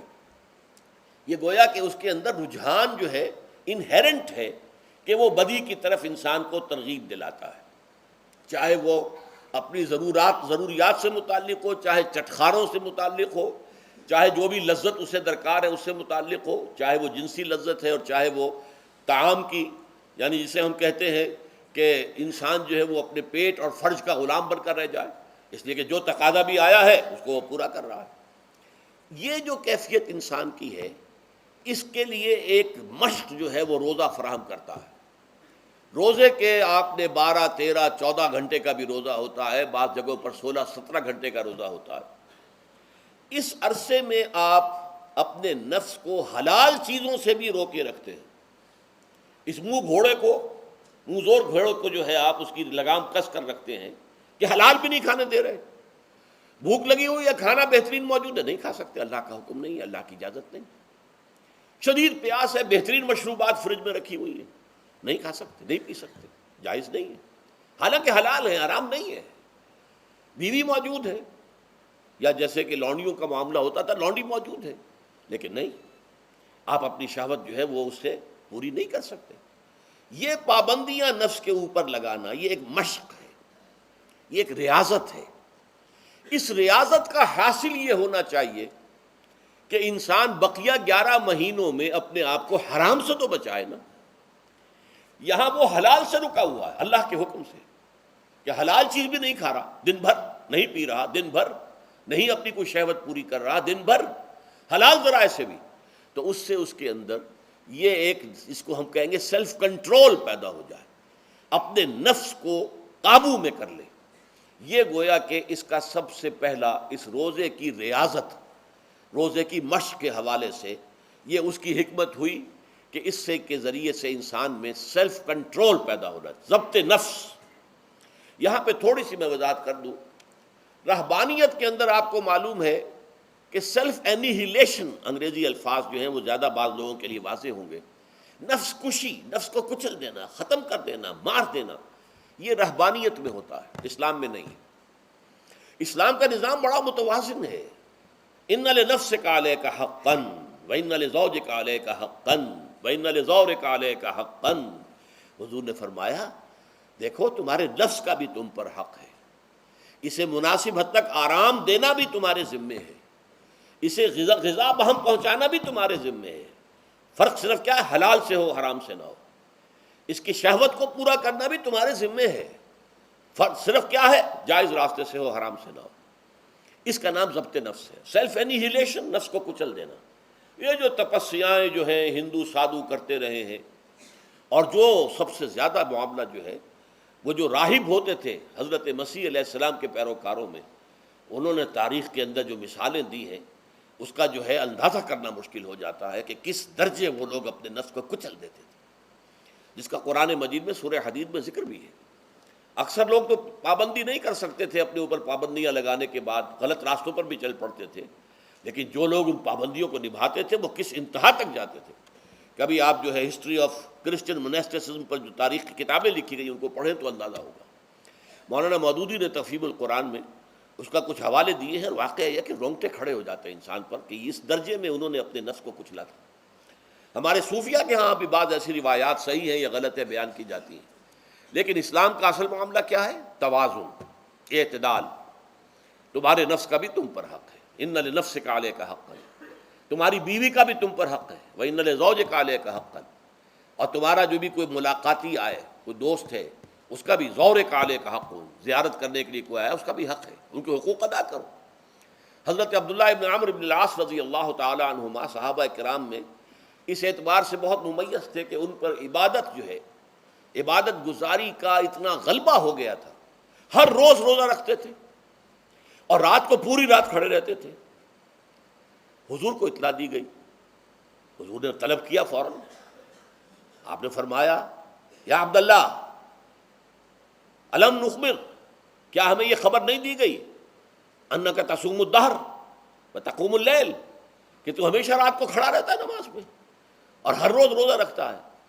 اب ظاہر بات ہے حضور کے حضور میں جھوٹ کیسے بولتے، ویسے بھی جھوٹ بولنے کا سوال نہیں صحابہ کے لیے، تو عرض کیا بلا یا رسول اللہ ایسی ہے تو صحیح ہے، فرمایا لا تفعل، ہرگز ایسا مت کرو، فإن لنفسک علیک حقا وإن لزوجک علیک حقا وإن لزورک علیک حقا، تمہارے نفس کا بھی تم پر حق ہے، روزہ رکھو بھی اور افطار بھی کرو۔ بہترین روزہ جو ہے وہ حضرت داؤد علیہ السلام کا تھا، ایک دن روزہ رکھتے تھے، ایک دن افطار کرتے تھے، لیکن یہ ہے کہ آپ ہفتے میں 2 دن روزے حضور کے ہیں، سوموار کو اور جمعرات کو، مہینے میں 3 روزے یہ ہیں، اس میں گویا کہ سنت پر عمل بھی ہو جائے گا، لیکن یہ کہ ہمیشہ روزہ رکھنا، بلکہ یہاں تک کہا گیا ما ساما من سام الدہر، جو ہمیشہ روزہ رکھتا ہے اس نے کوئی روزہ رکھا ہی نہیں۔ کیا مطلب؟ یہ تو اس نے اپنی ہیبٹس بدل لی ہیں، ہیبٹس ہو گئی ہیں یہ کہ سارا دن بھر نہیں کھانا، صبح کھانا شام کو کھانا، بس یہ تو اس نے اپنی ہیبٹ بدل لی ہے، روزہ ہیبٹ بن گیا اس کا۔ ما سام من سام الدہر، جس نے ہمیشہ روزہ رکھا اس نے کوئی روزہ رکھا ہی نہیں، اس لیے کہ روزہ تو در حقیقت اس شخص پر شاخ گزرتا ہے جس کو عادت ہے دن میں کھانا کھانے کی، اس کو دن کے اندر 3 کھانے کھانے کی عادت ہے، تبھی تو وہ شاخ گزرے گا۔ اگر وہ عادت ہی آپ نے بدل لی ہے تو ظاہر بات ہے کہ پھر روزے کی جو برکت ہے وہ تو ظاہر نہیں ہوگی۔ تو بہرحال اس اعتبار سے غور کیجئے کہ یہ پہلا حکم جو ہے روزے کا، لعلکم تتقون، تاکہ تمہارے اندر تقوی پیدا ہو جائے، اپنے نفس پر کنٹرول پیدا ہو جائے۔ اس کو یوں سمجھیے کہ یہ ایک بڑا منہ زور گھوڑا ہے، ہمارا جو نفس ہے، ہمارا جو جسم ہے، حیوانی نظام، اس پر ہماری خودی یا ہماری انا یا ہماری ایگو یا ہمارا سیلف، یہ اس پر حکمران ہے، اس کا گھوڑے کا سوار ہے۔ اب اگر گھوڑا منہ زور ہے اور سوار کے قابو میں نہیں ہے تو کیا نتیجہ نکلے گا؟ اب وہ گھوڑے کے اختیار میں ہے، سوار صاحب کی جان جو ہے وہ جا کر پٹخ دے کہیں، کسی کھائی میں گرائے، کسی اور جگہ گرائے، وہ تو گویا کہ اس کے رحم و کرم پر ہے۔ ہاں اگر سوار تکڑا ہے اور سوار نے جو ہے گھوڑے کو قابو میں کیا ہوا ہے، اس کی رانوں میں بھی جان ہے، دبایا ہوا ہے گھوڑے کو اپنی رانوں کے درمیان، تو ظاہر بات ہے کہ اب یہ گھوڑا جو ہے بہت بڑی ایسٹ ہے اس کے لیے۔ اب گھوڑا ادھر جائے گا جدھر سوار لے جانا چاہے گا، سوار اپنے مقصد، اپنی منزل تک پہنچے گا گھوڑے کے ذریعے سے، اور اگر برعکس ہے جیسا کہ میں عرض کر چکا ہوں تو وہ سوار جو ہے وہ گھوڑے کے رحم و کرم پر ہے۔ یہی معاملہ ہے، ہماری خودی یا ہماری انا یا ہمارا ایگو، یہ در حقیقت یہ راکب ہے، اور ہمارا وجود حیوانی یہ مرکب ہے، یہ گھوڑا ہے۔ اگر ہم قابو یافتہ ہوں اپنے اس گھوڑے کے اوپر تو یہی جسم ہمارے لیے ایک بہت بڑا ایسٹ ہے۔ ہاتھوں سے نیکی کمائیں گے، پاؤں سے نیکی کمائیں گے، آنکھوں سے نیکی کمائیں گے، کانوں سے نیکی کمائیں گے، یہ ساری نیکیاں کمانے کا ذریعہ بن جائے گا۔ تلاوت قرآن سن رہے ہیں تو کانوں کی نیکی ہو رہی ہے، قرآن دیکھ کر پڑھ رہے ہیں تو آنکھوں کی نیکی ہو رہی ہے، یہ سارے ہمارے اعصاب، ہمارے تمام اعضاء و جوارح نیکی کا ذریعہ ہے۔ لیکن اگر کہیں یہ ہمارا نفس امارہ، ایڈ اور لیبیڈو ہم پر قابو پا لے تو پھر ہم اس کے رحم و کرم پر ہیں، پھر وہ ہمیں جس کھائی میں چاہے گا گرا دے گا۔ تو اس اعتبار سے روزہ مجرد ابھی روزے کی بات ہو رہی ہے، وہ روزہ خاص طور پر کہ جس کا حکم پہلے دیا گیا تھا، ایام معدودات، اس کے بارے میں اس کی حکمت، مجرد روزے کی حکمت کیا ہے؟ ضبط نفس۔ اسی ضبط نفس کا دوسرا نام تقویٰ ہے۔ آپ اپنے نفس پر قابو یافتہ ہیں اور پھر اللہ کے سامنے جھک رہے ہیں، یہ ہوئی نا اصل بات۔ آپ اللہ کے سامنے تو جھک رہے ہیں، اے اللہ میں تیری ہی بندگی کرتا ہوں اور کروں گا، نفس پر قابو ہے ہی نہیں، تو آپ کا یہ کہنا محمل ہو جائے گا۔ نفس کا تقاضا ابھرے گا اور آپ اس کے آگے ہاتھ جوڑ کر کھڑے ہو جائیں گے، تو گویا کہ جو آپ نے کہا تھا ایاک نعبد و ایاک نستعین، اس کی پیروی کرنا، اس کو پورا کرنا، اس کا تقاضا بجا لانا آسان کام نہیں ہے۔ جو بھی گویم مسلمانم بلرزم کہ دانم مشکلات لا الہ رہا، جب میں کہتا ہوں کہ میں مسلمان ہوں تو میں مجھ پر کب کب نہیں طاری ہوتی، اس لیے کہ مجھے معلوم ہے کہ لا الہ کہنے کا مقصد کیا ہے، مطلب کیا ہے، اس کے تقاضے کیا ہیں۔ تو روزہ مجرد روزے کی غرض و غایت تقوی یا ضبط نفس یعنی سیلف کنٹرول، اور اس سیلف کنٹرول کے ساتھ اپنے پورے وجود کو اللہ کے سامنے جھکا دینا، یہ عبادت ہے۔ اب آئیے اس عبادت کے لیے، روزے کے لیے رمضان کا مہینہ کیوں منتخب کیا گیا بالآخر؟ پہلے تو وہ ہر مہینے کے 3 دن تھے، بالآخر مستقل تا قیام قیامت اور رمضان کا مہینہ ہے۔ اس کی علت کیا ہے؟ ظاہر بات ہے کہ سارے 12 مہینے اللہ ہی کے ہیں، ہفتے کے سارے دن اللہ ہی کے ہیں، دنوں میں سید الایام جمعے کا دن ہے، مہینوں میں سید الاشہر، یہ جتنے مہینے ہیں ان میں سردار جو ہے مہینوں کا وہ رمضان مبارک ہے۔ کیوں ہے؟ اب آپ پڑھیے تیسری آیت، شہر رمضان الذی انزل فیہ القرآن، رمضان کا مہینہ وہ ہے جس میں قرآن نازل کیا گیا۔ اور اس کی مزید کیا ہے تشریح کہ رمضان ہی میں وہ لیلۃ القدر ہے جس میں قرآن نازل کیا گیا۔ اب یہاں 2 چیزیں علیحدہ علیحدہ سمجھ لیجئے۔ ہمیں معلوم ہے کہ قرآن حضور پر نازل ہوا 32 برس میں، نہیں 22 برس میں، 610 عیسوی سے لے کر اس موضوع پر آج شام کو تقریر ہوگی انشاءاللہ مفصل تعارف قرآن کے ضمن میں، بعد نماز عشاء قرآن اکیڈمی کی مسجد میں، کیونکہ معلوم نہیں کہ آج چاند ہو جائے گا یا نہیں ہو جائے گا، لہذا دورہ ترجمہ قرآن کل سے شروع ہوگا، اور آج جو ہے تعارف قرآن اور سورہ فاتحہ کا کچھ مفہوم میں بیان کروں گا، تاکہ یہ کہ رمضان مبارک کے لیے تمہید ہو جائے۔ پھر اگر چاند ہو گیا تو چھوٹی چھوٹی صورتوں کے ساتھ ہم تراویح مکمل کر لیں گے، ترجمہ قرآن کے ساتھ تراویح کل سے شروع ہوگی۔ بہرحال اس ضمن میں رمضان کا چناؤ جو ہوا ہے تو یہ ترجیح بلا مرجح نہیں ہے، ایسے ہی نہیں ہے کہ یوں ہی اس کو ترجیح دے دی گئی، اس کی حکمت ہے، غایت ہے، علت ہے، اس کا سبب ہے۔ رمضان کا مہینہ وہ ہے جس میں قرآن نازل کیا گیا، اسی میں وہ لیلۃ القدر ہے جس میں قرآن نازل کیا گیا، اگرچہ ہم جانتے ہیں کہ حضور پر قرآن نازل ہوا ہے 22 برس میں، 610 عیسوی سے 632 تک۔ اس معمے کو کیسے حل کریں گے؟ اس کا حل کیا ہے؟ رمضان مبارک کی ایک شب مبارک لیلۃ القدر میں پورا قرآن لوح محفوظ سے دفعتاً پورا کا پورا سمائے دنیا، پہلا آسمان جو ہے ہمارا، اس کے اوپر نازل کر دیا گیا۔ اس کے لیے لفظ انزلہ، انزلہ ینزل انزالن کے معنی ہے دفعتاً کسی چیز کو اتار دینا، اور نزلہ ینزل تنزیلا کے معنی ہے رفتہ رفتہ درجہ درجہ درجہ درجہ درجہ اتارنا۔ اعلام، عالم یعلم اعلاما، کسی شے کو خبردار کر دینا، بتا دینا، بس ہم نے بتا دیا، تم جانو، تمہارا کام۔ تعلیم یہ ہے اس کو درجہ بدرجہ سمجھانا، اس کے دماغ میں اتارنا، دیکھنا کہ اتنی بات سمجھ گیا تو اگلی بات سمجھانا، یہ سمجھ میں آ گئی تو اگلی بات، تعلیم اس کو کہتے ہیں۔ تو انزال دفعتاً اتار دینا، تنزیل رفتہ رفتہ تدریجاً تھوڑا تھوڑا کر کے اتارنا۔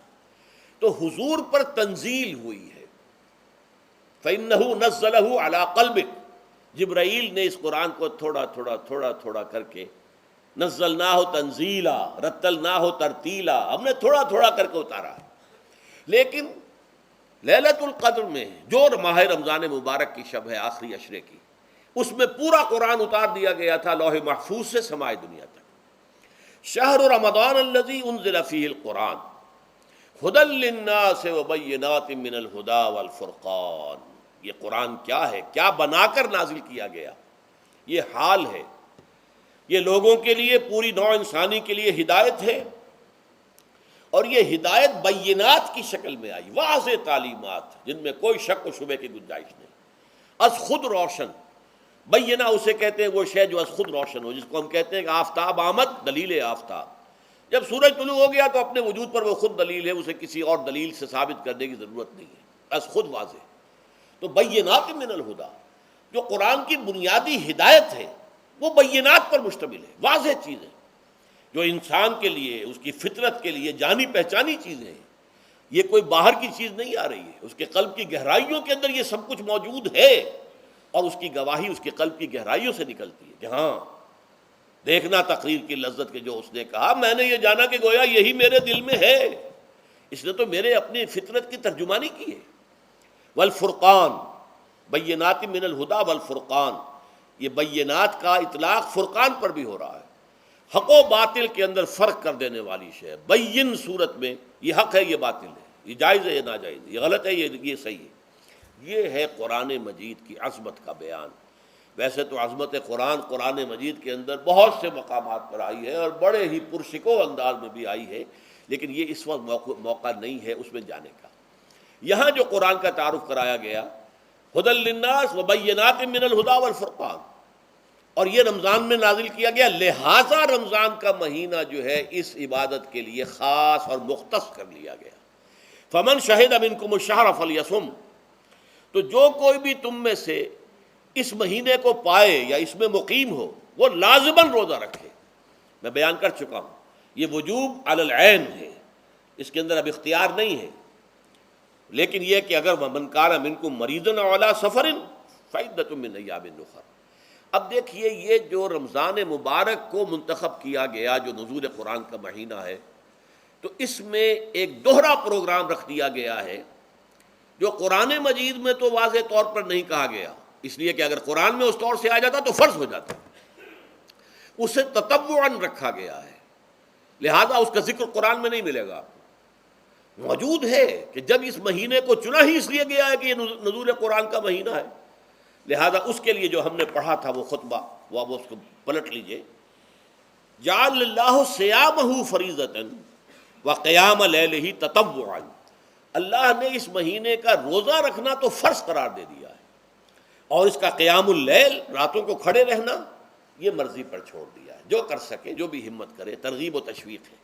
اب دیکھیے ترغیب و تشویق کے لیے دوسری حدیث جو یہاں پر ہے، عن ابی ہریرہ رضی اللہ عنہ قال، حضرت ابو ہریرہ سے مروی ہے رضی اللہ عنہ کہ انہوں نے فرمایا، قال رسول اللہ صلی اللہ علیہ وسلم، کہ اللہ کے رسول نے فرمایا صلی اللہ علیہ وسلم، من صام رمضان ایمانا و احتسابا غفر له ما تقدم من ذنبہ، جس نے رمضان میں روزے رکھے ایمان کے ساتھ، یقین کے ساتھ، اور احتساب، اللہ سے اس کے اجر کی امید میں، غفر له ما تقدم من ذنبہ، اس کے پچھلے تمام گناہ معاف ہو جاتے ہیں۔ یہ نوٹ کیجئے کہ اس سے مراد گناہ کبیرہ نہیں ہے، گناہ صغیرہ ہے۔ گناہ کبیرہ کے لیے توبہ شرط ہے، گناہ صغیرہ جو ہے وہ ان چیزوں سے دھل جاتے ہیں۔ لیکن اب دیکھیے، ومن قام رمضان ایمانا و احتسابا، اور جو کوئی کھڑا رہا رمضان میں، یعنی قیام اللیل، ایمان اور احتساب کے ساتھ، غفر له ما تقدم من ذنبہ۔ اب تیسری بات، ومن قام لیلۃ القدر ایمانا و احتسابا، اور جو کھڑا رہا قیام اللیل جس نے کیا ہے لیلۃ القدر میں ایمان اور احتساب کے ساتھ، غفر له ما تقدم من ذنبہ، متفق علیہ۔ یہ حدیث بخاری اور مسلم دونوں کی ہے۔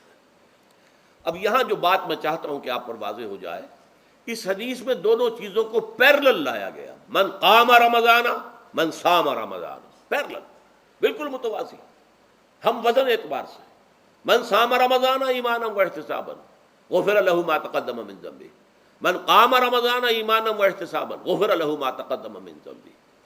اب سوال پیدا ہوتا ہے قیام اللیل سے مراد کیا ہے؟ یہاں پہ میں ذرا تراویح کا جو پس منظر ہے وہ بیان کر دینا چاہتا ہوں۔ دیکھیے، جیسا کہ ہم نے خطبے میں بھی دیکھ لیا، اللہ نے قیام اللیل جو ہے اسے فرض نہیں ٹھہرایا، تطوعا۔ قرآن مجید میں بھی اس کا کوئی ذکر نہیں، احادیث میں اس کی تشویق و ترغیب پوری موجود ہے، ایک اور حدیث بھی ہم بعد میں پڑھیں گے اس پر۔ اس کا پس منظر کیا تھا کہ اس کو چھوڑ دیا گیا۔ اب ظاہر بات ہے مسلمانوں میں کمزور بھی ہیں، مسلمانوں میں وہ مزدوری کرنے والے بھی ہیں، روزہ تو فرض ہے ان پر، چاہے مئی کا مہینہ ہے اور گندم کاٹنی ہے، روزہ تو پھر بھی رکھنا ہوگا، یہ سب کچھ ہے۔ لیکن یہ کہ رات کو پھر کھڑے رہنا ان کے لیے، جاگنا ممکن نہیں، لہذا ان کے اوپر یہ چیز فرض نہیں۔ حضور نے تراویح کی نماز یا قیام اللیل نہ اسے فرض قرار دیا، نہ اس کے بعد جماعت کوئی اہتمام کیا مستقل، صرف 3 راتیں آپ نے جماعت کروائی ہے، اس میں 8 رکعتیں آپ نے پڑھی ہیں کہ جو آپ کا معمول تھا تہجد کا وہ پڑھی، اور تہجد کے وقت ہی جماعت کرائی ہے۔ یہ ہے وہ حدیث۔ اس کے علاوہ کسی نماز تراویح جو ہے جو ہم پڑھتے ہیں 20 رکعتیں عشاء کے ساتھ متصل، اس کا کوئی ذکر نہ دور نبوی میں ہے نہ دور صدیق اکبر میں ہے۔ یہ دور حضرت عمر کی خلافت میں ہوا ہے، اور ہم نہیں کہہ سکتے کتنے سال کے بعد ہوا ہے۔ حضرت عمر رضی اللہ تعالیٰ عنہ کی خلافت کا دور جو ہے وہ تو 10 برس ہے، ہو سکتا ہے 5 برس کے بعد ہوا ہو، 6 برس کے بعد ہوا ہو، 12 ہوا ہے ان کے عہد میں۔ حضرت عمر ایک مرتبہ مسجد میں داخل ہوئے، مسجد نبوی میں، تو دیکھا کہ کچھ لوگ 8 10 12 جو ہیں وہ ایک جو ہے حافظ کے پیچھے کھڑے ہوئے اور قرآن سن رہے ہیں، کچھ دوسرے کونے میں کھڑے ہیں، کچھ کہیں اور کھڑے ہیں، مختلف جماعتیں ہو رہی ہیں۔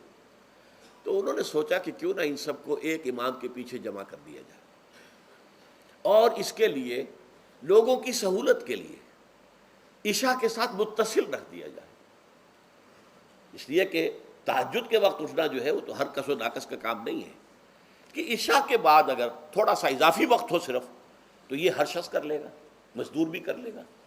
لہذا آپ نے یہ نظام تجویز فرمایا کہ عشاء کے متصلاً بعد 20 رکعت نماز پڑھی جائے اور ایک امام کے پیچھے پڑھی جائے۔ یہ گویا کہ اجتہاد ہے حضرت عمر رضی اللہ تعالی عنہ، اس کو آپ نے خود بدعت بھی قرار دیا ہے، لیکن بدعت حسنہ۔ بدعت کس اعتبار سے؟ لغوی اعتبار سے، نئی بات، اس لیے کہ حضور کے زمانے میں نہیں تھی، تو یہ اس طریقے سے ایک نئی بات ہے۔ لیکن یہ بات چونکہ بہت اچھی ہے، بہت عمدہ ہے، آپ جب یہ نظام چل پڑا تو ایک دن مسجد میں آئے، دیکھا کہ بڑی بھری مسجد ہے، صحابہ کھڑے ہیں اور ایک امام کے پیچھے قرآن سن رہے ہیں۔ آپ نے فرمایا نعم البدعۃ ھذہ، یہ جو ہم نے نئی بات شروع کی ہے یہ بہت اچھی ہے، بہت عمدہ ہے۔ اب یہاں سے فرق واقع ہو گیا ہے۔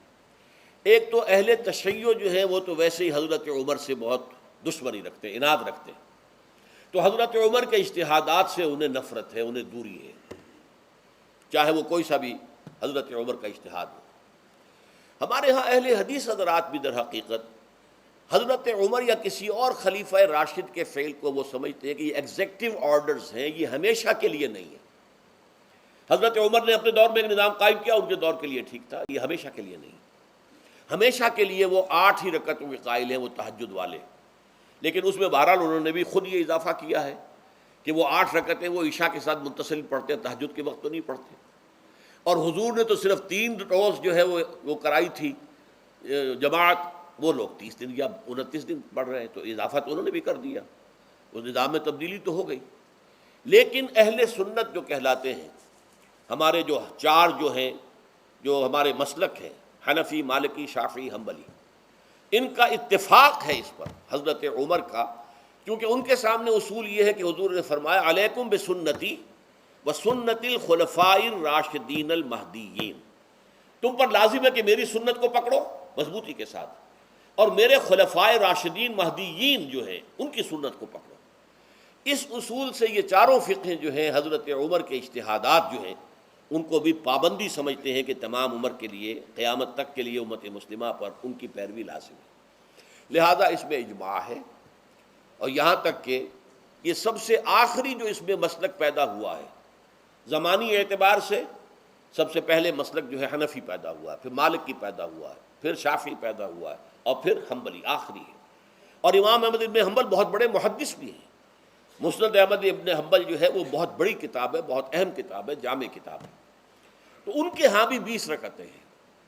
چنانچہ حرمین شریفین میں، سعودی عرب میں، مکے اور مدینہ منورہ میں جو نماز تراویح ہوتی ہے اس کی 20 رکعتیں ہیں، لیکن اہل حدیث حضرات جو ہیں وہ اس 8 کے اوپر اکتفا کرتے ہیں۔ بہرحال یہ ایک اختلاف ہے جو میں نے اس کا پس منظر بیان کر دیا، لیکن اس 20 رکعت نماز سے ادا کرنے سے، جو کہ زیادہ سے زیادہ 50 منٹ یا 1 گھنٹہ لگتا ہے، اس سے وہ قیام اللیل کا حق ادا نہیں ہوتا۔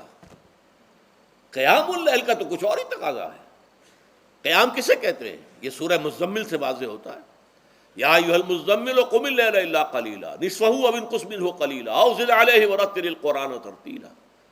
آدھی رات یا آدھی رات سے کچھ کم، یعنی تہائی رات، یا آدھی رات سے کچھ زائد، 2 تہائی رات، یہ ہے قیام اللیل۔ چنانچہ سورہ مزمل ہی کی آخری آیت جو دوسرا رکوع مشتمل ہے جس پر، اس میں صاف کہہ دیا گیا ان ربک یعلم انک تقوم ادنی من ثلثی اللیل ونصفہ وثلثہ وطائفۃ من الذین معک۔ اے اللہ کے نبی، اللہ خوب واقف ہے کہ آپ بھی اور آپ کے ساتھ ایک جماعت بھی رات کو کھڑی رہتی ہے، 2/3 رات یا آدھی رات یا 1/3 رات۔ تو یہ سارا معاملہ جو ہے قیام اللیل کا، گویا کہ کم سے کم 1/3 رات پر اس کا اطلاق ہو سکے گا، یہ نہیں کہ 1 گھنٹے۔ اب اس کے ضمن میں دیکھیے حدیث پڑھیے، تیسری حدیث ہے ان عبداللہ ابن عمرو ابن العاص رضی اللہ تعالی عنہ۔ یہ وہی عبداللہ ابن عمر ہے جن کی میں نے آپ کو حدیث پہلے سنائی ہے۔ یہ ساری رات کھڑے رہتے تھے، پوری رات، اور ہر روز روزہ رکھتے تھے، جس پر حضور نے منع کیا، لا تفعل، مت کرو ایسا۔ رضی اللہ عنہما، یہ خود بھی صحابی ہیں اور ان کے والد عمرو بن العاص بھی صحابی ہیں۔ ان رسول اللہ صلی اللہ علیہ وسلم قال، کہ اللہ کے رسول صلی اللہ علیہ وسلم نے فرمایا الصیام والقرآن یشفعان للعبد، روزہ اور قرآن بندے کے حق میں شفاعت کریں گے۔ یقول الصیام، روزہ یہ عرض کرے گا اللہ کی جناب میں، اے رب پروردگار، انی منعتہ الطعام والشہوات بالنہار، میں نے تیرے اس بندے کو دن کے دوران کھانے پینے سے اور اپنی شہوت کا تقاضا پورا کرنے سے روکے رکھا، یہ میری وجہ سے روکا رہا، تو میری شفاعت اس کے حق میں قبول فرما، فشفعنی فیہ، میری شفاعت اس کے حق میں قبول فرما۔ ویقول القرآن، قرآن کیا کہے گا، منعتہ النوم باللیل، میں نے اسے رات کے وقت سونے سے، نیند سے روکے رکھا، فشفعنی فیہ، تو اس کے حق میں میری شفاعت قبول فرما۔ حضور فرماتے ہیں فیشفعان، ان دونوں کی شفاعت قبول کی جائے گی۔ یہ ہے قیام اللیل۔ یہ قیام اللیل صرف تراویح کی نماز سے جو پڑھ لی جاتی ہے، اور ہمارے ہاں تو یہ ہے، وہاں کم سے کم یہ تو تھا، صحابہ کرام کھڑے ہوتے تھے تو جو قاری پڑھ رہا ہوتا تھا وہ ان کے دل میں اترتا جاتا تھا، اس کا مضمون اور مفہوم جو ہے ان کو معلوم ہے، لہذا وہ اس کی زبان سے نکلا ہوا ہر لفظ ان کے قلب کی گہرائیوں تک اتر رہا ہے۔ یہاں تو یہ ہے پیرٹ لائک حافظ ہے، اسے خود پتہ نہیں میں کیا پڑھ رہا ہوں، اکثر حفاظ جو ہیں وہ عالم تو نہیں ہوتے، اور جو سن رہے ہیں انہیں کچھ پتہ نہیں ہم نے کیا سنا ہے، تو ٹھیک ہے، کم سے کم ثواب تو انہیں ملے گا کہ انہوں نے وقت نکالا ہے، 1 گھنٹہ ہی اضافی صحیح، لیکن بہرحال اس کا وقت تو انہوں نے نکالا ہے، محنت کی ہے، کھڑے رہے ہیں، ثواب ملے گا۔ لیکن جو مقصد ہے وہ حاصل نہیں ہوتا۔ اس مقصد کے حصول کے لیے اول تو قیام اللیل کی کم سے کم مدت 1/3۔ اگر کوئی شخص فرض کیجئے کہ اس کے ہاں کوئی اور انتظام نہیں ہے، جیسا کہ ہمارے ہاں ہم نے انتظام کیا ہے، بڑے بڑے شہروں میں دورہ ترجمہ قرآن، اس میں ہمیں 5 گھنٹے لگ جاتے ہیں، نصف شب کے قریب جو ہے معاملہ ہو جاتا ہے۔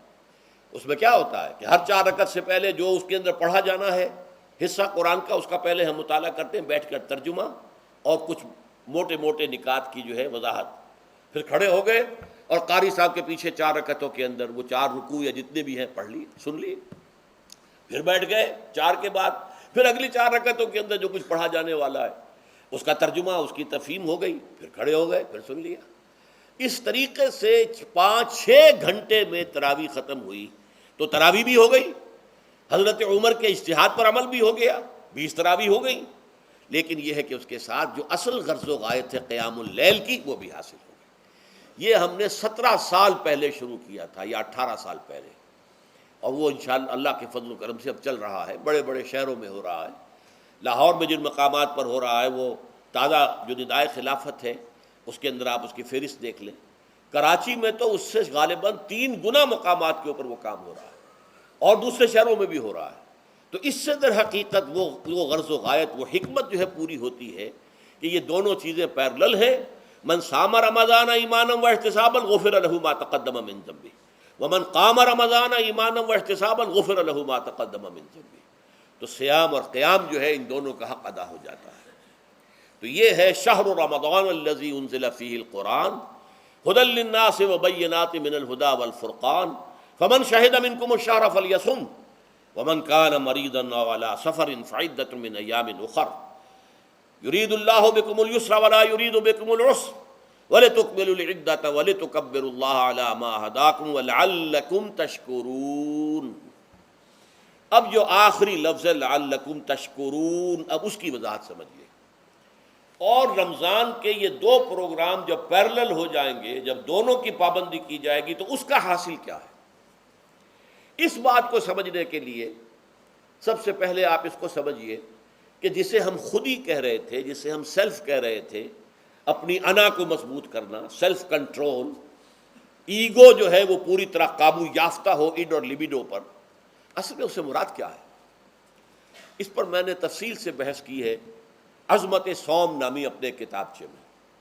ویسے یہ ہے کہ وہ مشکل ہے، ذرا فلسفیانہ اس کا انداز ہے، لیکن یہ ہے کہ وہی باتیں آسان الفاظ میں، جو دوسرا کتابچہ ہے عظمت سیام و قیام رمضان مبارک، وہ آسان ہے، اگرچہ یہ دونوں بہت ہی محدود تعداد میں ہمارے پاس ہیں، لیکن یہ کہ میں نے ذکر کر دیا، جو حضرات لینا چاہیں وہ لے لیں۔ لیکن یہ ہے کہ اس میں اصل پس منظر کیا ہے؟ دیکھیے، ہمارا جو وجود ہے انسان کا، یہ کمپوزٹ ہے، مرکب ہے۔ ہمارے دو وجود ہیں جو جوڑ دیے گئے ہیں۔ کیسے جوڑ دیے گئے ہم نہیں جانتے، لیکن ہے دو وجود۔ ایک وجود حیوانی ہے،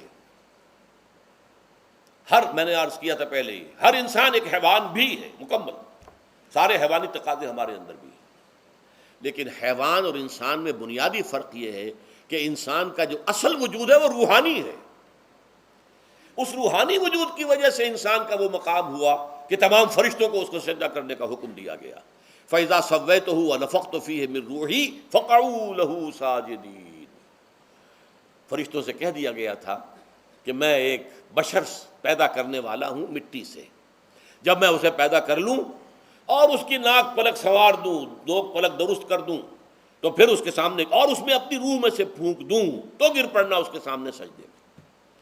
حیوان انسان اور انسان روحانی، یہ دونوں مل کر اب آدم بنے ہیں۔ نمبر دو، اس حیوان انسان کا وجود زمین سے ہے، مٹی سے پیدا کی، مٹی سے، گارے سے، طین لازب سے، چپچکانے والے گارے سے، وہ جس میں کہ بدبو پیدا ہو جائے، یہ ساری باتیں کہی گئی ہیں، اور سائنس بھی کہتی ہے مٹی سے پیدا ہوئے۔ کیسے پیدا ہوئے اس میں اختلاف ہے، لیکن یہ کہ ہے مٹی ہماری اوریجن، قرآن بھی کہتا ہے اور سائنس بھی کہتی ہے۔ اور ہمارے وجود کو جب وہ تھک جائے، مزمحل ہو جائے، اس کی انرجی کم ہو جائے، تو اس کے لیے جو غذا ہے، جو تقویت ہے، وہ بھی ساری زمین سے آ رہی ہے۔ آپ نے پھل کھائے، آپ نے گندم کھائی، آپ نے چاول کہاں سے آ رہے ہیں؟ اچھا، بکری کا گوشت کھایا تو بکری کا گوشت کس چیز سے بنا ہے؟ اس نے گھاس کھائی ہے، اس نے پتے کھائے ہیں، وہیں سے تو بنا ہے نا۔ الٹیمیٹ سورس آپ کے وجود حیوانی کے لیے جو آ رہی ہے وہ زمین ہے۔ وجود روحانی کو بھی تقویت کی ضرورت ہے، وہ بھی مزمحل ہوتی ہے، کمزور ہو جاتی ہے، خاص طور پر جب کہ وجود حیوانی کا اس پر غلبہ ہو جائے، تب تو یوں سمجھیے کہ وہ بالکل بے ہوش ہو کر موت کے قریب پہنچ جاتی ہے۔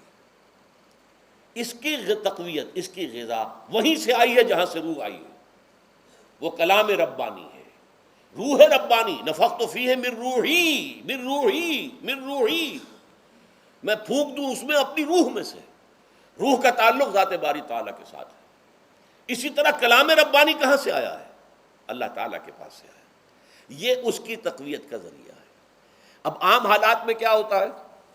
ہمارا یہ وجود حیوانی چھایا ہوا ہے ہمارے وجود کے اوپر، بیچاری روح جو ہے دبی رہتی ہے، پسی رہتی ہے۔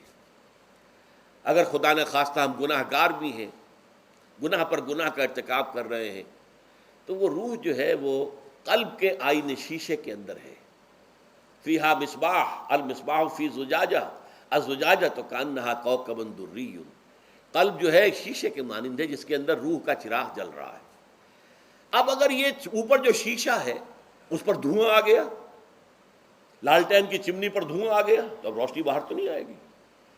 اگر انسان گناہ کرتا ہے تو قلب پر رین، زنگ آ جاتا ہے، یا حضور نے فرمایا ایک داغ لگ جاتا ہے، اور گناہ کرتا ہے اور داغ لگتا ہے، اور گناہ کرتا ہے اور داغ، یہاں تک کہ بالآخر پورا قلب سیاہ ہو جاتا ہے۔ اب وہ روح اندر بند ہو گئی، وہ دفن ہو گئی۔ اس کے لیے اب ضروری ہے کہ اب ایک پروگرام ایسا دیا جائے جو ریورس ہو جائے۔ دن میں روزہ رکھواؤ تاکہ وہ جو اینیمل انسٹنکٹس ہے وہ دبے، تو جب یہ وزن جو ہے اس کے اوپر کم ہوگا تو کچھ سائی آف ریلیف اسے ملے گی۔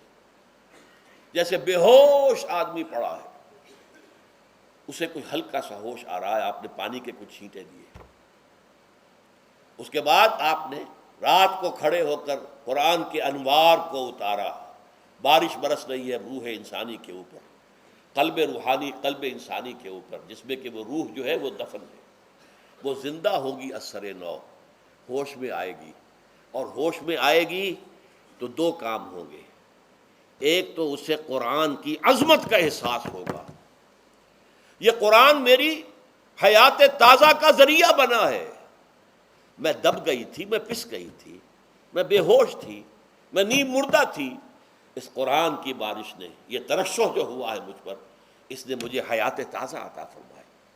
یہ جو قدر کا احساس ہوگا قرآن کا، لعلکم تشکرون، تاکہ تم قرآن کی عظمت سے واقف ہو جاؤ۔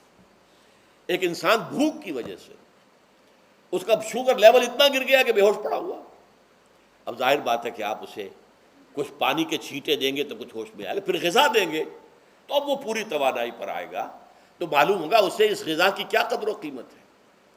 اگر آپ کو بھوک ہی نہیں لگتی تو غذا بے معنی شے ہے، پیاس ہی نہ لگے تو آپ کو کیا معلوم کہ اس پانی کے اندر کتنی بڑی عظمت ہے، یہ میرے لیے کتنا بڑا انعام و احسان ہے اللہ کا۔ وہ تو پیاس پر جان پر بنی ہوئی ہو، اور پیاس اس وقت آپ کو ایک گھونٹ پانی کوئی دے دے تو آپ کو معلوم ہوگا دنیا و مافیہ سے بڑھ کر ہے یہ ایک گھونٹ پانی جو مجھے ملا ہے۔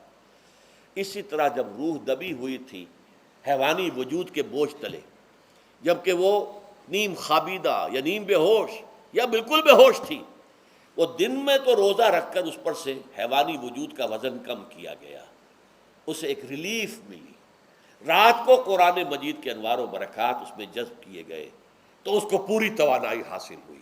اس پوری توانائی کا پہلا نتیجہ تشکر، قرآن کا شکر، الحمدللہ الذی انزل علی عبدہ الکتاب ولم یجعل لہ عوجا، پھر وہ قلب کی گہرائیوں سے نکلے گا، سارا شکر اس اللہ کے لیے جس نے اپنے بندے پر صلی اللہ علیہ وسلم کتاب نازل کی اور اس میں کوئی کجی نہیں رکھی، کسی طرح کی ایش پیچ نہیں۔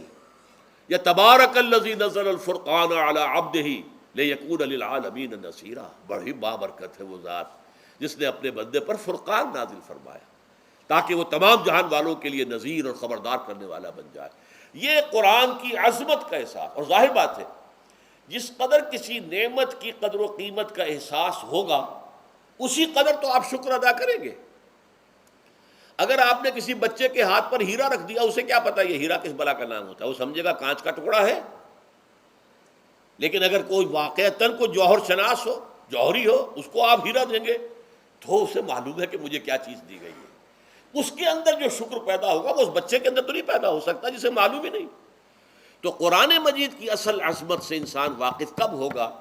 جبکہ اس کے ذریعے سے اس کی روح کو ایک حیات تازہ مل جائے، اور اس طرح وہ پروگرام ریورس ہو جائے جو عام طور پر چل رہا تھا، ساری توجہ اپنے جسم پر، اس کے تقاضوں پر، جسم میں تھوڑی سی پھنسی نکل آئی ہے، بھاگ رہے دوڑ رہے ہیں اس کے علاج کے لیے، کوئی اور مرض لاحق ہو گیا ہے، بھاگ رہے ہیں دوڑ رہے ہیں اس کے علاج کے لیے، بڑی بڑی فیسیں بھی دے رہے ہیں، ساری جسم کی پرواہ ہے نا، روزانہ نہا رہے ہیں اور اچھے سے اچھا صابن لا کر نہا رہے ہیں، وہ جسم کی پرواہ ہے نا، اس کی دیکھ بھال ہے، روح کی طرف توجہ ہی نہیں۔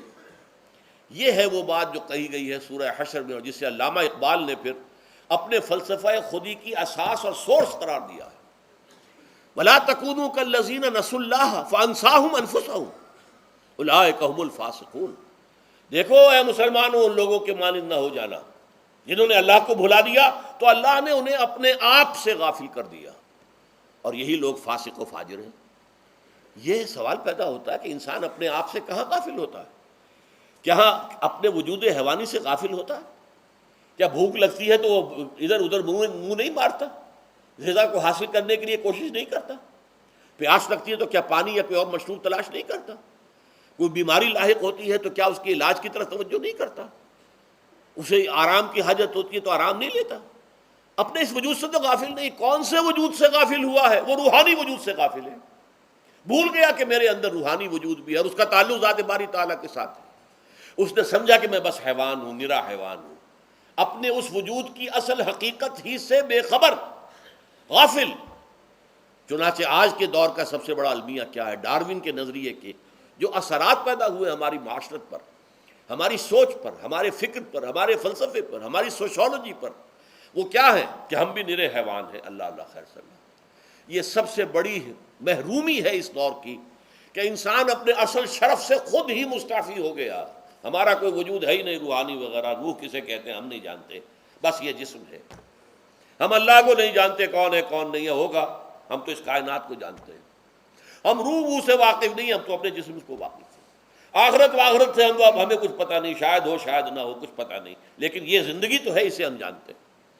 یہ ہے آج کے انسان کا سب سے بڑا المیہ, اور یہ ہے ماس اسکیل کے اوپر ارتداد. ذہنی طور پر مرتد ہو چکے ہیں انسانوں کی عظیم اکثریت مرتد ہو چکی ہے.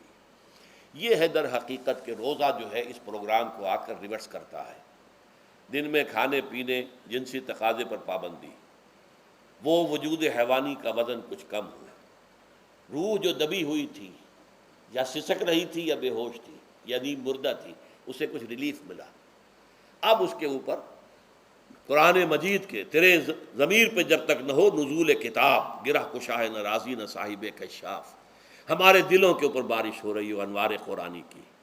وہ ظاہر بات ہے کہ بغیر سمجھے تو نہیں ہوگی بارش, وہ تو آپ کوئی سمجھ رہے ہوں گے تو بارش ہوگی. ورنہ تو یہ ہے کہ ٹھیک ہے, میں پہلے بھی عرض کر چکا ہوں, آپ کو ثواب تو ملے گا, لیکن یہ ہے کہ وہ اصل مقصد قرآن کی عظمت کا قلب کی گہرائیوں سے اعتراف جو ہے, اور اس پر اللہ کا شکر تو ادا ہوگا. لعلکم تشکرون, جبکہ قرآن مجید جو ہے آپ کے قلب کے اوپر نازل ہے, اس کا مفہوم نازل ہے. اچھا, اس کا دوسرا نتیجہ کیا نکلتا ہے؟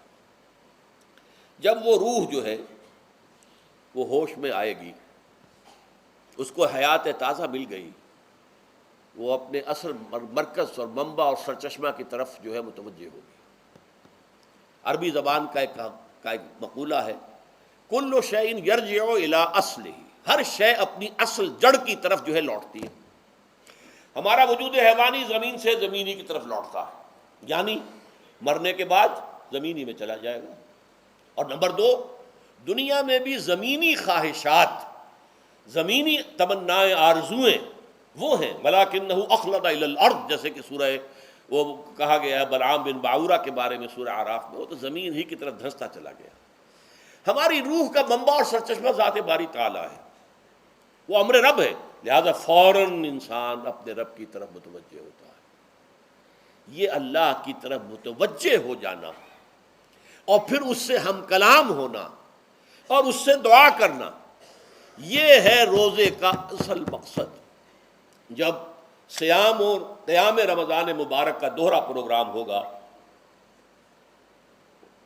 تو روح انسانی یا انسان کا حیوانی وجود اپنے مرکز کی طرف مائل پرواز تھا. حسن, اس کو کہہ لیجئے اپنے مرکز کی طرف مائل پرواز ہے. روح ہر شے اپنی اصل کی طرف لوٹتی ہے, لہذا یہ اللہ کی طرف متوجہ ہوگی.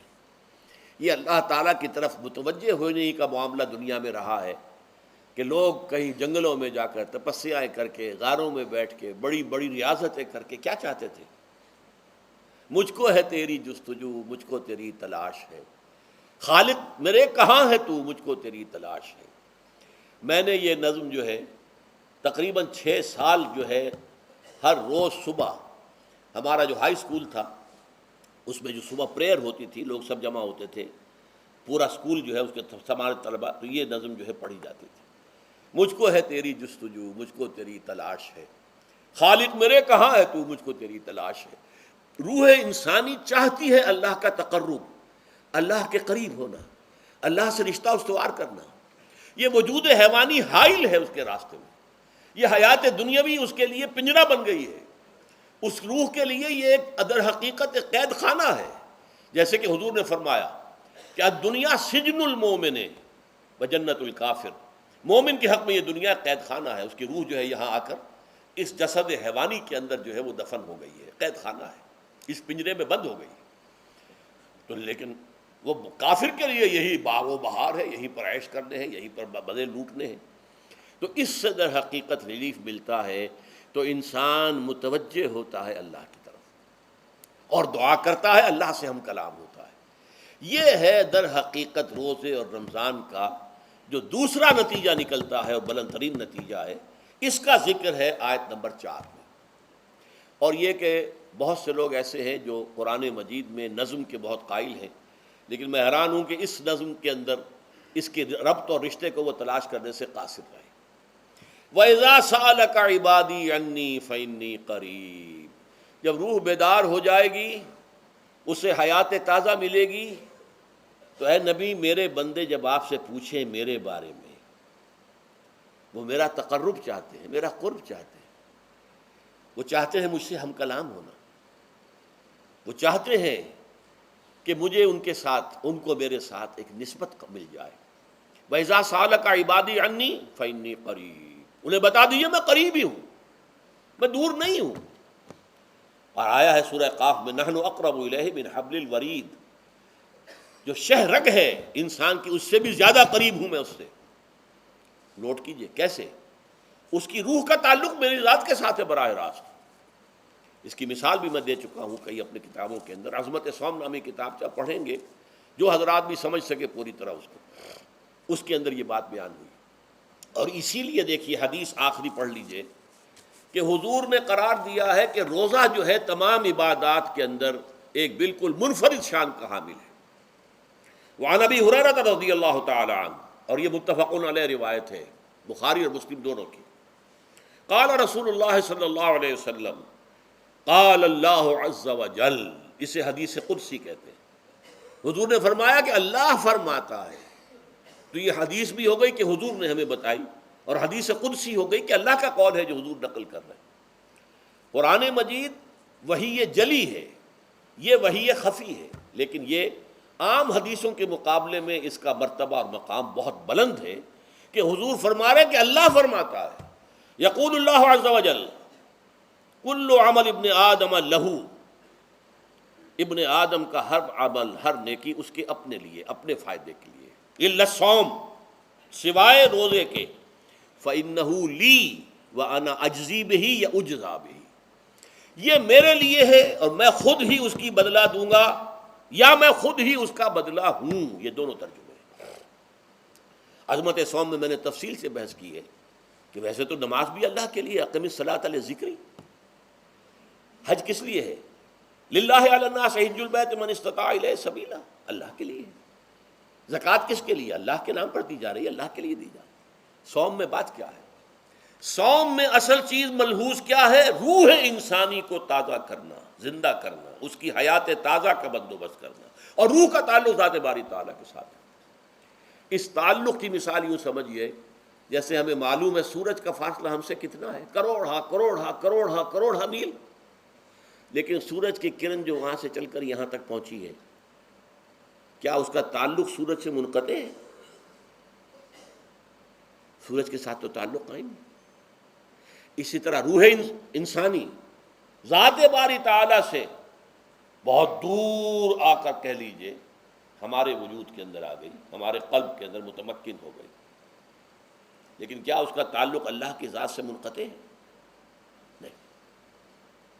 لیکن یہ روح ہی اگر مزمحل ہو گئی تو تعلق منقطع ہو جائے گا، اس لیے کہ اس روح کے اندر ہی جان نہیں رہی۔ یہ روح تازہ ہوگی تو اس کا تعلق اللہ کی ذات کے ساتھ اثر نو استوار ہو جائے گا۔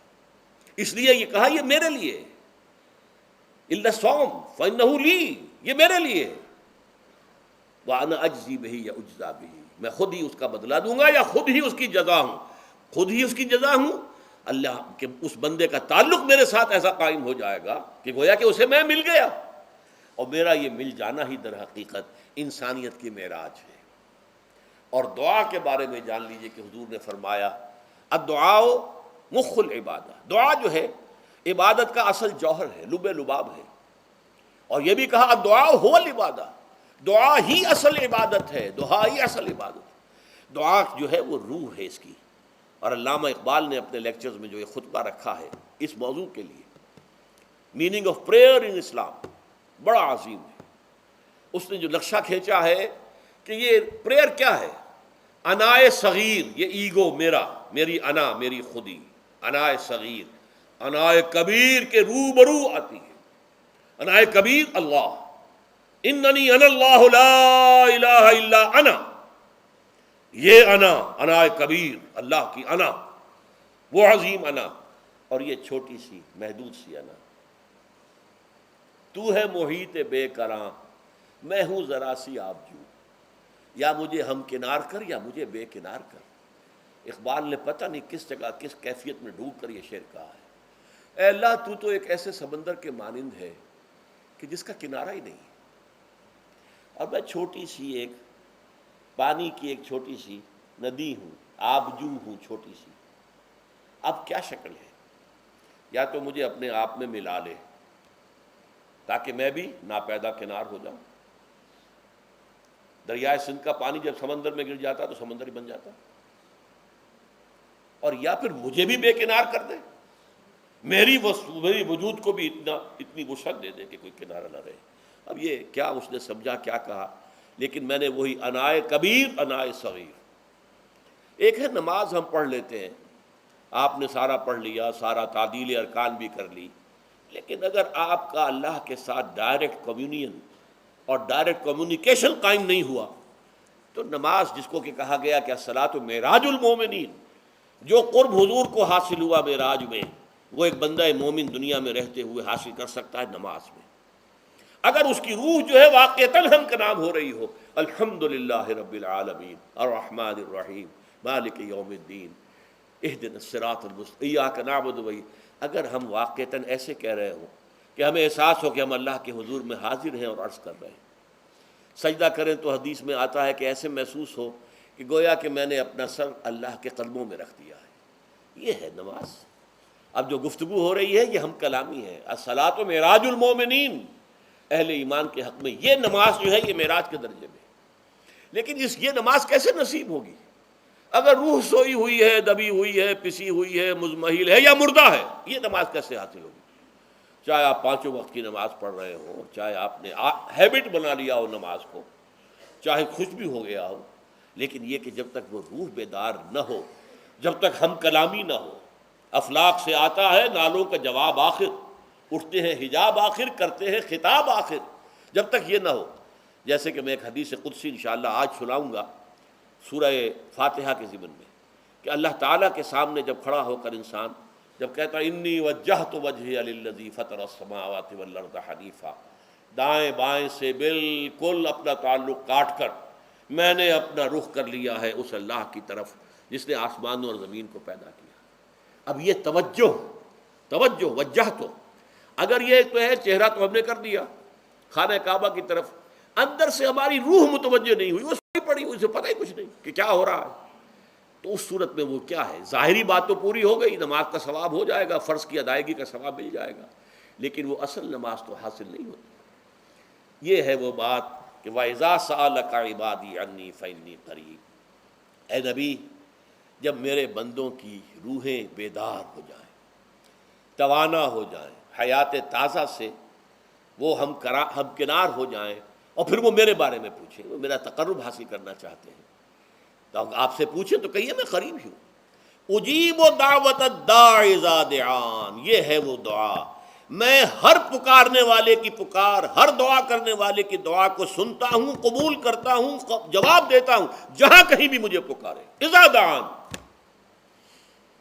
اس میں در حقیقت وہ مفہوم آ گیا ہے there and then wherever، آپ اپنے گھر میں ہو کر پکاریں اللہ کو، آپ بستر پر لیٹے ہوئے پکاریں اللہ کو، الذین یذکرون اللہ قیاما وقعودا وعلی جنوبہم، ہاں ٹھیک ہے، بعض مقامات بعض اوقات قبول دعا کے لیے زیادہ سازگار ہیں، حرم میں جا کر دعا مانگی جائے، اور منا میں، عرفات میں خاص طور پر، جبل رحمت پر خاص طور پر، ملتزم جو ہے کعبے کا اس پر خاص طور پر، وہ ایام بھی ہے خاص، لیکن یہ نہیں ہے کہ بقیہ دنوں میں آپ کے اور اللہ کے درمیان کو بڑا فاصلہ ہے۔ یہ سارا دنیا میں مشرکانہ نظاموں نے تصور پیدا کیا، اللہ تو دور ہے دور ہے دور ہے دور ہے، پاک ہے پاک ہے پاک، تم ناپاک ہو ناپاک ہو ناپاک ہو، اور تم تو بڑی پستی میں پڑے ہو، تم اللہ سے براہ راست ہم کلام نہیں ہو سکتے۔ کوئی درمیانی چاہیے، کوئی لنکس چاہیے، کوئی پجاری ہوگا، کوئی پروہت ہوگا، کوئی پنڈت ہوگا، کوئی پیر ہوگا، کوئی پادری ہوگا، کوئی پوپ ہوگا، اس کے ذریعے سے تم اللہ سے ہم کلام ہو، خود نہیں۔ اور جب ذریعے بیچ میں آ گئے تو ان کی مٹھی گرم کرو، ان کی چاپلوسی کرو، ان کو بھی جو ہے چادریں چڑھاؤ، ان کو نذرانے پیش کرو۔ یہ ہے بدترین ایکسپلائٹیشن جو جو مذہب کے ذریعے سے نوع انسانی کی ہوئی ہے۔ یہ دو ایکسپلائٹیشن دنیا میں ہوئی ہے تاریخ انسانی میں، ایک بادشاہوں کی طرف سے خراج دو ہمیں، محنت تم کرو گے کھیت میں، آدھا حصہ ہمارے پاس آئے گا، ہم عیش کریں گے، ہم سٹینڈنگ آرمیز رکھیں گے تاکہ ذرا تم بغاوت کرو تو تمہارا سر کچل دیا جائے۔ یہ ایکسپلائٹیشن بدترین، مانگنے والا گدھا ہے، صدقہ مانگے یا خراج۔ دوسری طرف ہم بادشاہ ہیں، ہم چندر بنسی سورج بنسی خاندان ہیں، ہم راجپوت ہیں، حکومت کرنا ہمارا حق ہے۔ اور یہ پنڈت پروہت جو ہے وہ بھی کہیں گے کہ ٹھیک ہے، نصف لی و نصف لک وہذا قوم جاہلون، یہ عوام جو ہے ان کا خون چوسو، ہمیں یہ نذرانے پیش کریں، بتوں کو آ کے چڑھاوے چڑھائیں اور تمہیں خراج دیں اور ٹیکس دیں۔ They are to be exploited, exploit ہو رہا۔ اسلام نے آ کر دونوں کا خاتمہ کیا، کوئی ملوکیت نہیں۔ زکوٰۃ ہے تو غربا کے لیے، بادشاہ کے لیے نہیں ہے،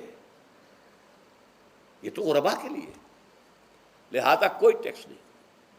نمبر دو، اللہ سے ہم کلام ہونے کے لیے کسی دربان، کسی جو ہے پہرے دار کی مٹھی گرم کرنے کی ضرورت نہیں، جب چاہو ہم کلام ہو جاؤ۔ دل کے آئینے میں ہے تصویر یار، جب ذرا گردن جھکائی دیکھ لی۔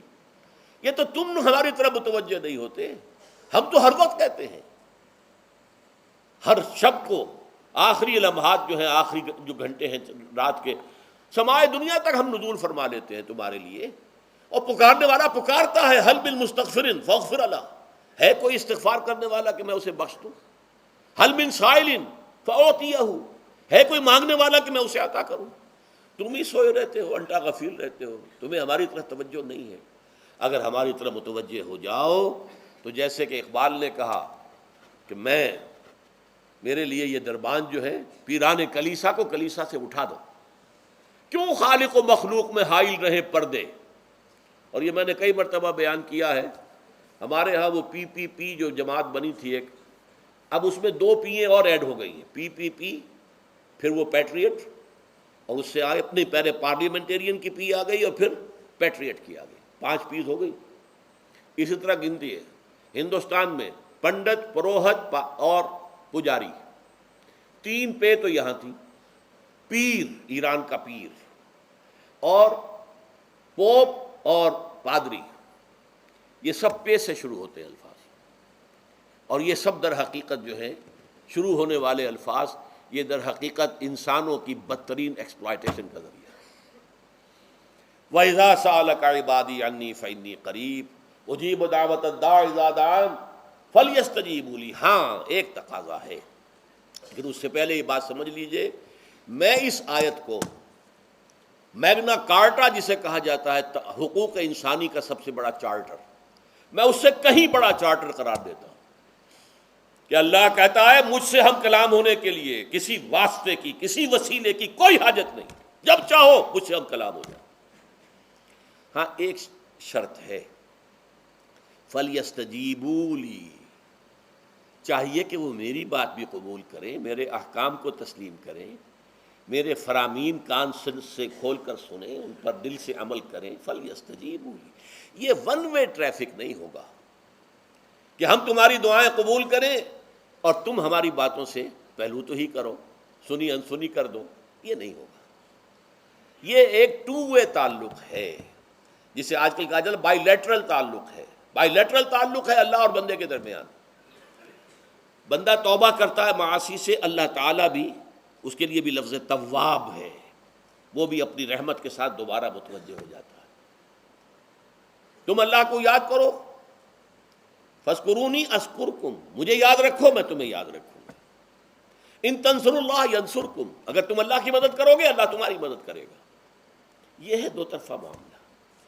اسی طریقے سے تم چاہتے ہو کہ میں تمہاری دعائیں قبول کروں، اجیب دعوت الداعی اذا دعان، میں ہر پکارنے والے کی پکار کو سنتا ہوں، جب اور جہاں، ویئر اینڈ وین وہ مجھے پکارے، لیکن لازم ہے فلیستجیبوا لی، وہ بھی میرا کہنا مانے، میرے فرامین کو کھلے کانوں سنے اور تہہ دل سے اس پر عمل کرے، ولیؤمنوا بی، اور مجھ پر ایمان پختہ رکھے، یقین اس کے ساتھ مجھے پکارے۔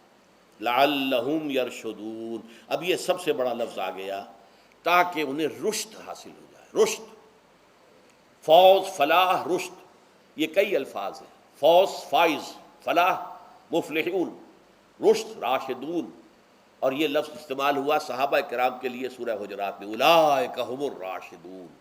تو گویا کہ یہ بلند ترین منزل ہے انسان کے لیے اگر اس کا یہ تعلق اللہ کے ساتھ قائم ہو جائے، دعا کا ہم کلام ہونے کا رشتہ اس کو قبول مل جائے. اب آخری بات نوٹ کیجئے، آخری آیت جو ہے اس رکوع کی، بظاہر اس کا تعلق نہ روزے سے نہ رمضان سے،